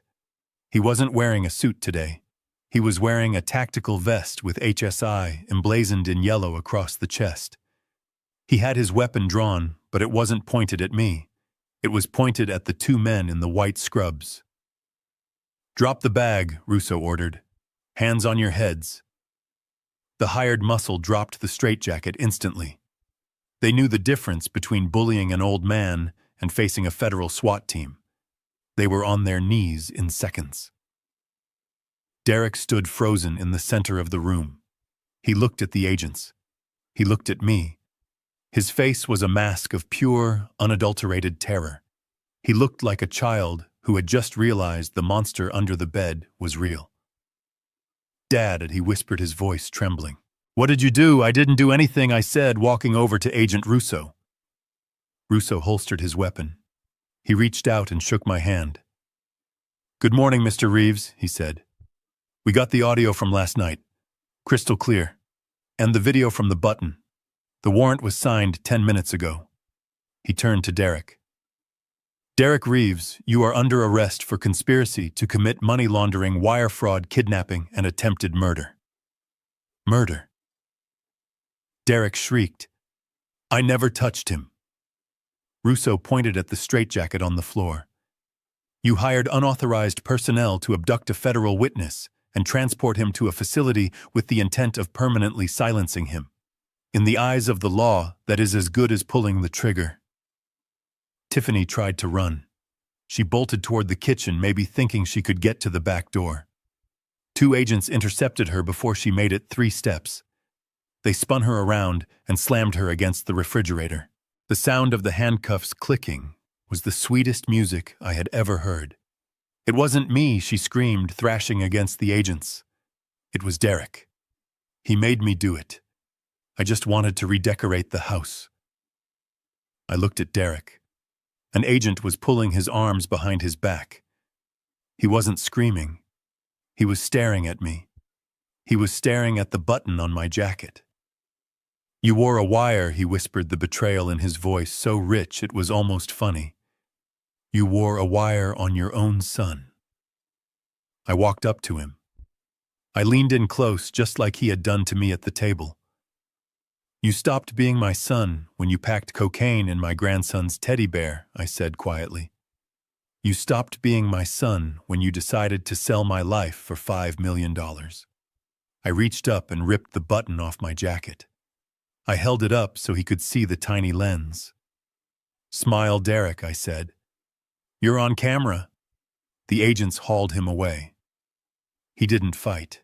He just hung his head, defeated by the old man he thought was too weak to survive. I stood in the center of the beautiful, sunny room. The silence returned, but the air was no longer heavy. It was light. It was clean. Russo walked over to me. "Are you okay, Clayton?" he asked. I looked at the empty table. I looked at the cold eggs. I looked at the straitjacket lying on the floor like a shed skin. I smoothed my blazer. I stood up straight. "I am fine, Agent," I said. "I am finally awake." The room was securing into a controlled chaos of federal agents cataloging evidence and securing the perimeter, but I was not finished yet. There was one last thing I needed to do. One last nail I needed to drive into the coffin of our relationship.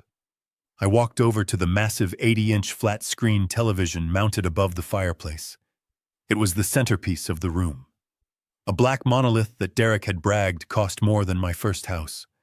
It was a symbol of his vanity. Now it would be the instrument of his destruction. I pulled my phone from my pocket. My hands were steady. I tapped the screen-casting icon.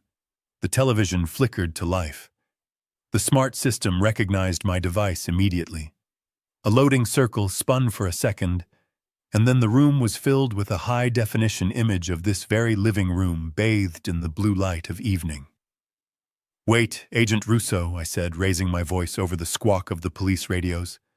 "Hold them for a minute. They need to see this." Russo nodded to his team. The agents holding Derek and Tiffany paused, turning them toward the screen. I pressed play.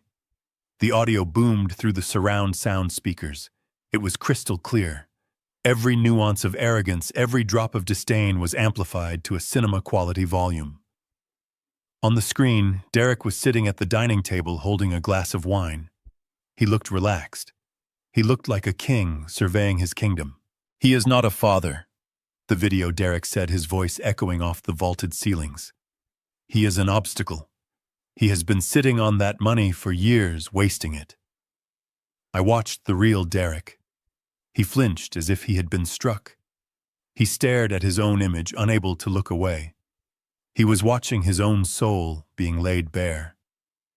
"I am just correcting a market inefficiency," the video voice continued. Then came the laughter, the clinking of glasses, the planning of the mental institution, the discussion about the cheap state facility versus the private one. "He will be medicated and isolated," the video Derek promised. "I will liquidate the trust without his signature." The air in the room seemed to vanish, sucked out by the vacuum of their cruelty. The federal agents who had seen everything in their line of work looked from the screen to the cowering couple with expressions of pure disgust. It was one thing to read a transcript. It was another to see a son drinking expensive wine while plotting to lobotomize his father for cash. Tiffany made a sound like a wounded animal. It was a high, shrill keen that tore through the audio of the video. She wasn't looking at the screen anymore. She was looking at the ruin of her life. She realized that this video wasn't just evidence. It was viral. It would be played in court. It would be played on the news. Her social standing, her reputation, her future as a socialite was evaporating in real time. "No," she screamed. "Turn it off. You can't show this. It is illegal. You recorded us without consent." She lunged. It was a desperate, feral move. She broke free from the agent holding her arm and threw herself toward the fireplace. She reached for a heavy brass poker from the hearth. She wanted to smash the screen. She wanted to break the mirror that was showing her ugly reflection. She didn't make it 2 steps. Agent Russo moved with a speed that belied his size. He intercepted her, slamming her against the wall before she could even lift the metal rod. He spun her around and zip-tied her hands behind her back tighter this time. "That is destruction of evidence," Mrs. Reeves Russo barked. "Add it to the list." I didn't flinch. I didn't turn the video off. I let it play to the end. I let them hear the part where they toasted to freedom. I let them hear the silence that followed. Only when the screen went black did I lower the phone. I looked at Derek. He had collapsed. His legs had given out, and the agents were holding him up by his armpits. He wasn't standing anymore. He was kneeling. He was kneeling on the expensive Persian rug he had bought with money he stole from the company accounts. He looked up at me. His face was wet with tears and snot. The arrogance was gone. The suit was just a costume now. Beneath it, he was just a scared little boy who had played with matches and burned the house down. "Dad." "Please," he sobbed. His voice was broken. "Dad, you have to listen. I was forced. I didn't want to do it." He tried to crawl toward me, dragging the agents with him. "It was Rocco," he cried. "The loan shark. I owe him $5 million, Dad. I made some bad bets. I lost it all. He said he would kill me. He said he would cut me up and feed me to the pigs if I didn't pay him by Friday. I was scared. I did it to survive. You have to understand. I am your son. You can't let them take me." I looked down at him. I looked at the man who had once been the center of my universe. I remembered teaching him to ride a bike. I remembered his graduation. I remembered the pride I felt when he took over the business. But then I remembered the alpaca bear. I remembered the 2 kilograms of poison. I remembered the phrase, "let him rot." He wasn't sorry he did it. He was sorry he got caught. He wasn't crying for me. He was crying for himself. I reached into the inside pocket of my blazer. I didn't pull out a handkerchief to dry his tears. I didn't pull out a checkbook to pay his debts. I pulled out a single folded sheet of paper. It was crisp and white. I walked over to him. I stood right in front of him, so he had to look up at me. "You say you did it to survive," I said, my voice low and steady. "You say you owe $5 million. I unfolded the paper. It was a draft of my last will and testament.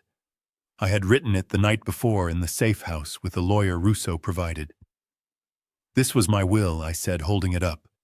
"Before yesterday, it said that upon my death, everything goes to my beloved son Derek.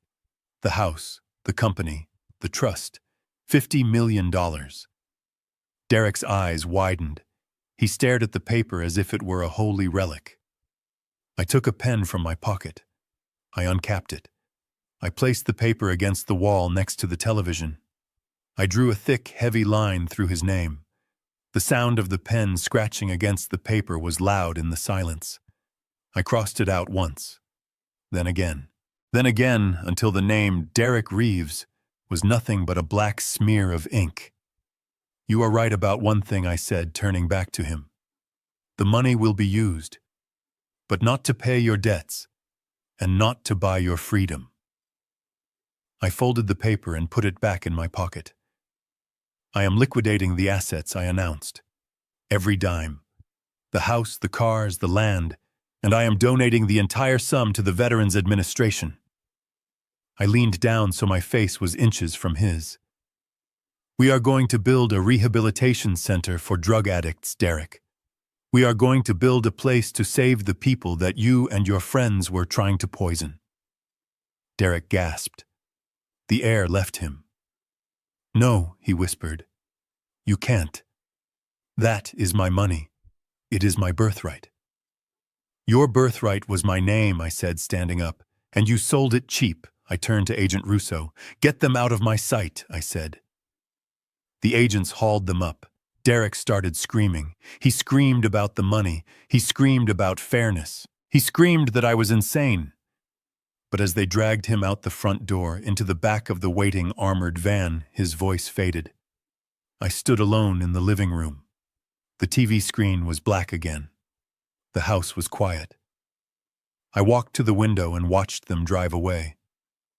I watched my son disappear. I felt a tear run down my cheek. I let it fall. It was the last tear I would ever shed for him. I touched the empty pocket where the bear used to be. "Goodbye, Derek," I whispered. Then I turned my back on the window and walked out of the house. I had a plane to catch, and this time I was flying my own course. The silence that followed the arrest was louder than the sirens. For the first week, I stayed in a hotel by the airport. I couldn't go back to the villa. It was a crime scene wrapped in yellow tape. And I couldn't go back to my bungalow. It was a mausoleum of betrayed memories. I spent those days sitting in a generic room with beige walls, drinking black coffee, and staring at the rain streaking the window. My phone rang incessantly. Reporters, lawyers, friends I hadn't heard from in 20 years who suddenly wanted to know the real story. I didn't answer a single call. I was in a decompression chamber waiting for the bends to hit. On the 10th day, a letter arrived via my attorney. It was from the King County Jail. The envelope was cheap, rough paper. The handwriting was jagged, frantic. It was from Derek.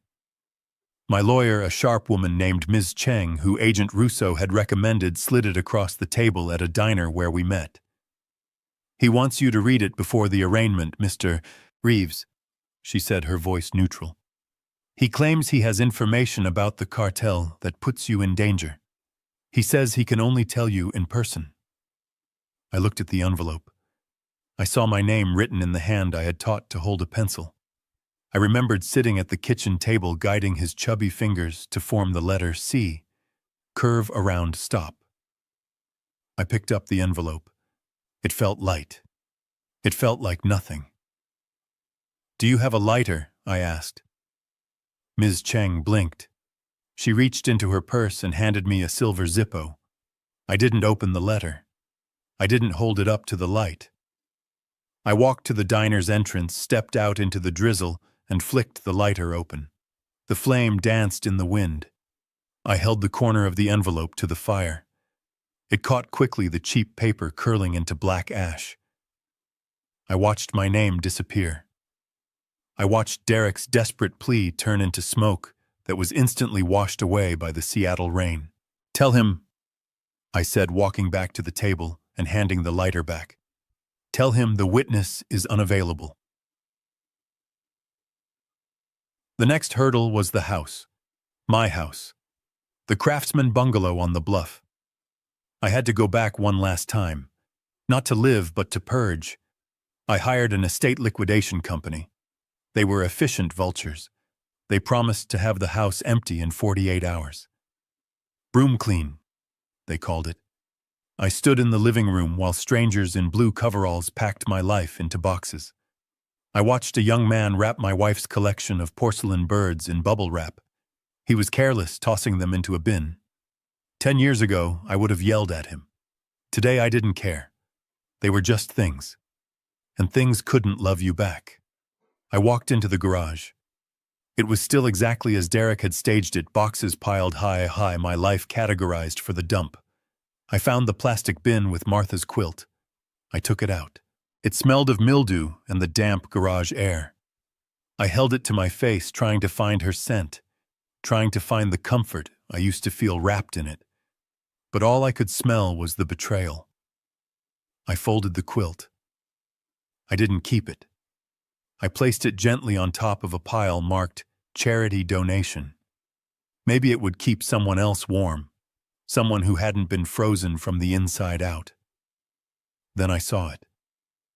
Tucked behind a workbench covered in dust was a small wooden box. I opened it. Inside was a model airplane, a P-51 Mustang. Derek and I had built it together when he was 10. It had taken us a whole summer. We had painted the details with a single-haired brush. I picked it up. The glue had yellowed. The propeller was chipped. I remembered that summer. I remembered Derek looking up at me, his eyes shining with adoration. "Dad, when I grow up, I'm going to fly just like you." He didn't grow up to fly. He grew up to feed on the ground. I crushed the balsa wood model in my hand. It snapped easily, dry and brittle. I let the pieces fall to the oil-stained concrete floor. I didn't sweep them up. I left them there among the dust bunnies and the dead spiders. The search for the plane began 3 weeks after the arrest. I had the money from the sale of the house liquidated for cash, sold to a developer who planned to tear it down and build condos. I didn't care. Let them bulldoze the ghosts.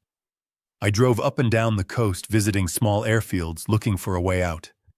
I looked at Piper's Mooney's Beechcrafts. They were all too new, too automated. Glass cockpits and autopilot systems that did the flying for you. I didn't want a computer to fly me. I wanted to feel the air. I wanted to fight the wind. I found her in a rusted hangar in Skagit County. The owner was an old mechanic named Sal, a man with grease permanently etched into the lines of his face. He chewed on an unlit cigar as he walked me to the back of the shed. "She's a wreck, Clayton," Sal grunted, kicking a tire that was low on air. "Cessna 182, 1978. Engine hasn't turned over in 5 years. Avionics are ancient. Interior smells like a wet dog. You don't want this headache." I walked around the plane. The white paint was chalky and peeling, revealing the dull aluminum skin underneath. There was a bird's nest in the cowling. The windows were yellowed with age. She looked abandoned. She looked unloved. She looked exactly like I felt. I ran my hand along the leading edge of the wing. It was dented, scarred by hail and time. But under the grime, the rivets were solid. The structure was true. I climbed into the cockpit. The leather seat cracked under my weight. The yoke was cold in my hands. I closed my eyes and inhaled. Beneath the musty smell, I caught the faint, sharp scent of aviation fuel and hydraulic fluid. It was the smell of potential. "Does the frame have corrosion?" I asked. Clean as a whistle, Sal admitted. Just surface rust, but the engine needs a total rebuild. Carburetor is shot. Mags are dead. I'll take it, I said. Sal looked at me like I was crazy. Did you hear me? Oh, you'll spend more time fixing her than flying her. Why this piece of junk? I looked through the hazy windshield at the gray sky outside. Because she's broken, Sal, I said softly. And I know how to fix broken things. Or at least I know how to try. I spent the next week living in that hangar. I slept on a cot next to the fuselage. I worked 18-hour days. My hands, which had been clean and shaking for months, became stained with oil and steady with purpose. I tore the engine down to the block. I polished the pistons.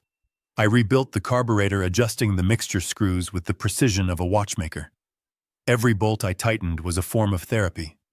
Every wire I spliced was a connection I was repairing in my own mind. I wasn't just fixing an engine. I was rebuilding my own capacity to function. At night, under the glare of the work light, I talked to the plane. "We're going to get out of here," I whispered, tightening the torque on the propeller bolts. "We're going to leave the rot behind. Just you and me."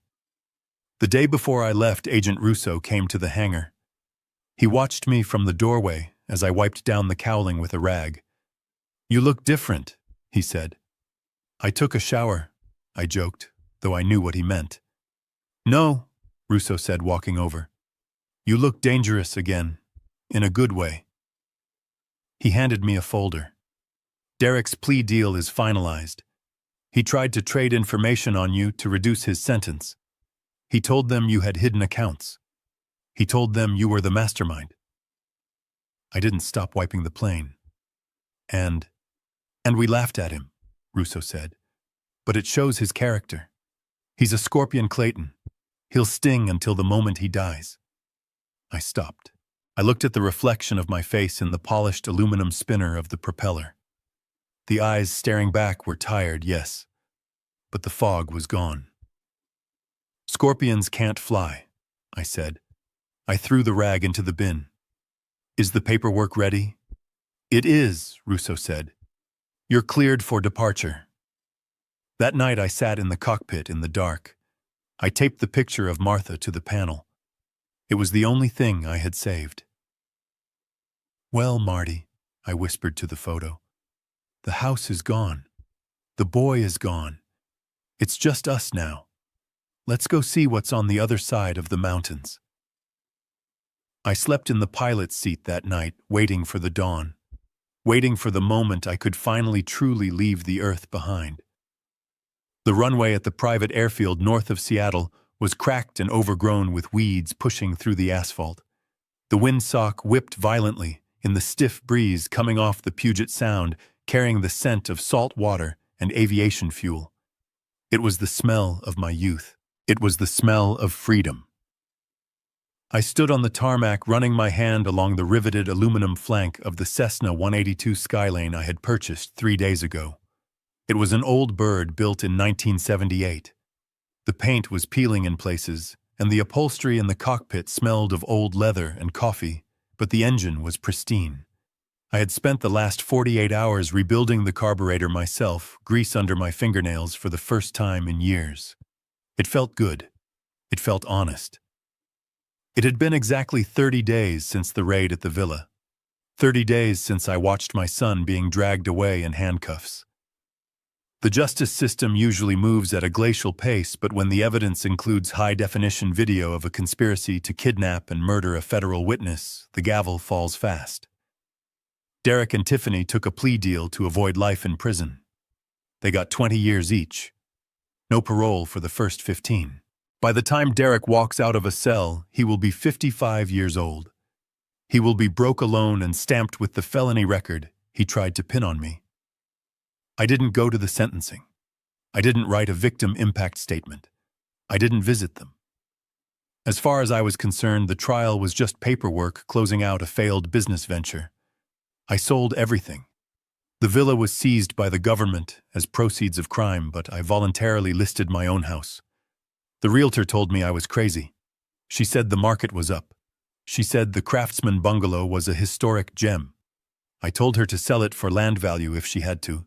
I couldn't sleep there anymore. I couldn't walk into the kitchen without seeing the smart lock Derek installed to keep me out. I couldn't sit in the living room without feeling the ghost of his betrayal. The memories of my wife Martha were still there, but they were covered in a film of grime that no amount of scrubbing could remove. I sold the furniture. I sold the cars. I sold the china. I donated the proceeds to the rehab center project just like I promised. I kept only two things: my old leather flight jacket and the picture of Martha that I now had taped to the instrument panel of the Cessna. A black SUV crunched over the gravel drive approaching the hangar. I didn't flinch. I knew who it was. The car stopped and Agent Russo stepped out. He wasn't wearing his tactical gear today. He was wearing a windbreaker and jeans. He looked tired. Saving people from their own families takes a toll on a man. He walked over to me, squinting against the sun. He looked at the small single-engine plane, and then at me. "She looks airworthy," Clayton Russo said, patting the propeller. "But just barely." "She is solid," I said, wiping my hands on a rag. "She has strong bones. That is all that matters." Russo nodded. He reached into his jacket and pulled out a thick envelope. "I brought you the final paperwork on the trust liquidation," he said. "The transfer to the Veterans Administration is complete. The construction on the new wing starts next month. You did a good thing, Clayton. That money is going to save a lot of lives." I took the envelope and tossed it into the open cargo door of the plane without looking at it. "It was dirty money, Agent," I said. "Now it is clean. That is all I care about." Russo kicked at a loose stone on the tarmac. He looked uncomfortable. He wasn't good at goodbyes. "You know you don't have to leave," he said. "The prosecutor wants to give you a commendation. The press wants to talk to you. You are a hero in this town. The father who took down a crime ring." I laughed. It was a dry sound lost to the wind. "I am not a hero, Russo. I am a man who had to cut off his own limb to survive gangrene. That doesn't make me brave. It just makes me an amputee." I climbed up onto the wing strut and opened the pilot side door. I slid into the left seat. The cockpit was tight and familiar. The instrument gauges stared back at me like old friends. Altimeter, airspeed, artificial horizon. They didn't lie. They didn't plot. They just told you exactly where you were. Russo stepped up to the wing. He held out his hand. "Where will you go, Clayton?" he asked. I shook his hand. His grip was firm. "South," I said. "Maybe Mexico. Maybe further. I have enough fuel to get to Oregon today. After that, who knows?" "But why run?" Russo asked. "You won. You got your house back. You got your life back." I put on my aviator sunglasses, hiding the look in my eyes. "I didn't get my life back, Agent. I just survived the crash. And I am not running. I am just changing altitude." I looked out at the gray Seattle skyline in the distance. Somewhere in that concrete jungle, my son was sitting in a 6x8 cell wearing an orange jumpsuit. I wondered if he was thinking about me. I wondered if he was thinking about the bear. "I don't have a son anymore, Russo," I said, my voice cracking slightly for the first time. "I don't have a home. But I have this plane. And I have the sky. For an old pilot, that is enough." Russo nodded slowly. He stepped down from the wing. "Clear skies, Captain," he said. I shouted "clear prop" and turned the key. The engine coughed once, then roared to life. The propeller blurred into a spinning disk of invisible power. The plane shook, vibrating with potential energy. I checked the oil pressure. Green. I checked the flaps. Set. I released the parking brake. The Cessna lurched forward. I taxied to the end of the cracked runway. I didn't look back at Russo. I didn't look back at the city. I pushed the throttle full forward. The engine screamed. The plane surged down the runway, picking up speed. 40 knots, 50 knots. The tail wheel lifted off the ground. 60 knots. I pulled back gently on the yoke. The vibration of the wheels on the asphalt ceased instantly, replaced by the smooth buoyancy of flight. The ground fell away. The weeds, the fences, the black SUV, they all shrank until they were just toys. I banked left, climbing through the cloud layer. The gray mist enveloped the cockpit for a few seconds, blinding me. It was cold and damp, but I held the course. I kept climbing, and then suddenly I broke through. Above the clouds, the sun was shining with a brilliance that hurt my eyes. The sky was an endless, pristine ocean of blue. It was quiet up here, peaceful. I leveled off at 5,000 feet. I looked at the empty seat next to me. There was no one there to lie to me, no one to drug me, no one to sell me out. I was alone, and for the first time in a long time I smiled.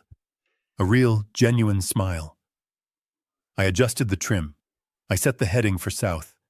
The past was down there, buried under the clouds and the rain. But I was up here. I am Clayton Reeves. I am a pilot, and I am finally free. If you enjoyed this story of justice and survival, please hit the like button and subscribe to the channel. It helps us bring you more stories like this one.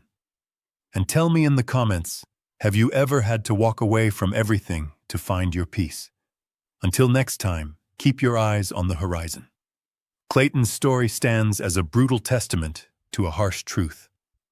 Sometimes the most dangerous enemies share our own blood. Money and greed do not change a person's nature. They simply strip away the mask.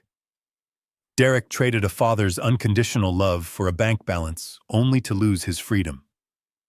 The most vital lesson here is about boundaries and self-preservation. Family should never be a shackle that binds you to abuse. When trust is irrevocably broken, the bravest act is not forgiveness, but the courage to cut the cord and fly away to find your own peace. If Clayton's journey to justice touched a nerve, please hit that like button and subscribe to the channel so we can keep bringing you these powerful stories. Have you ever had to make the hard choice to walk away from a toxic relationship? Share your experience in the comments below.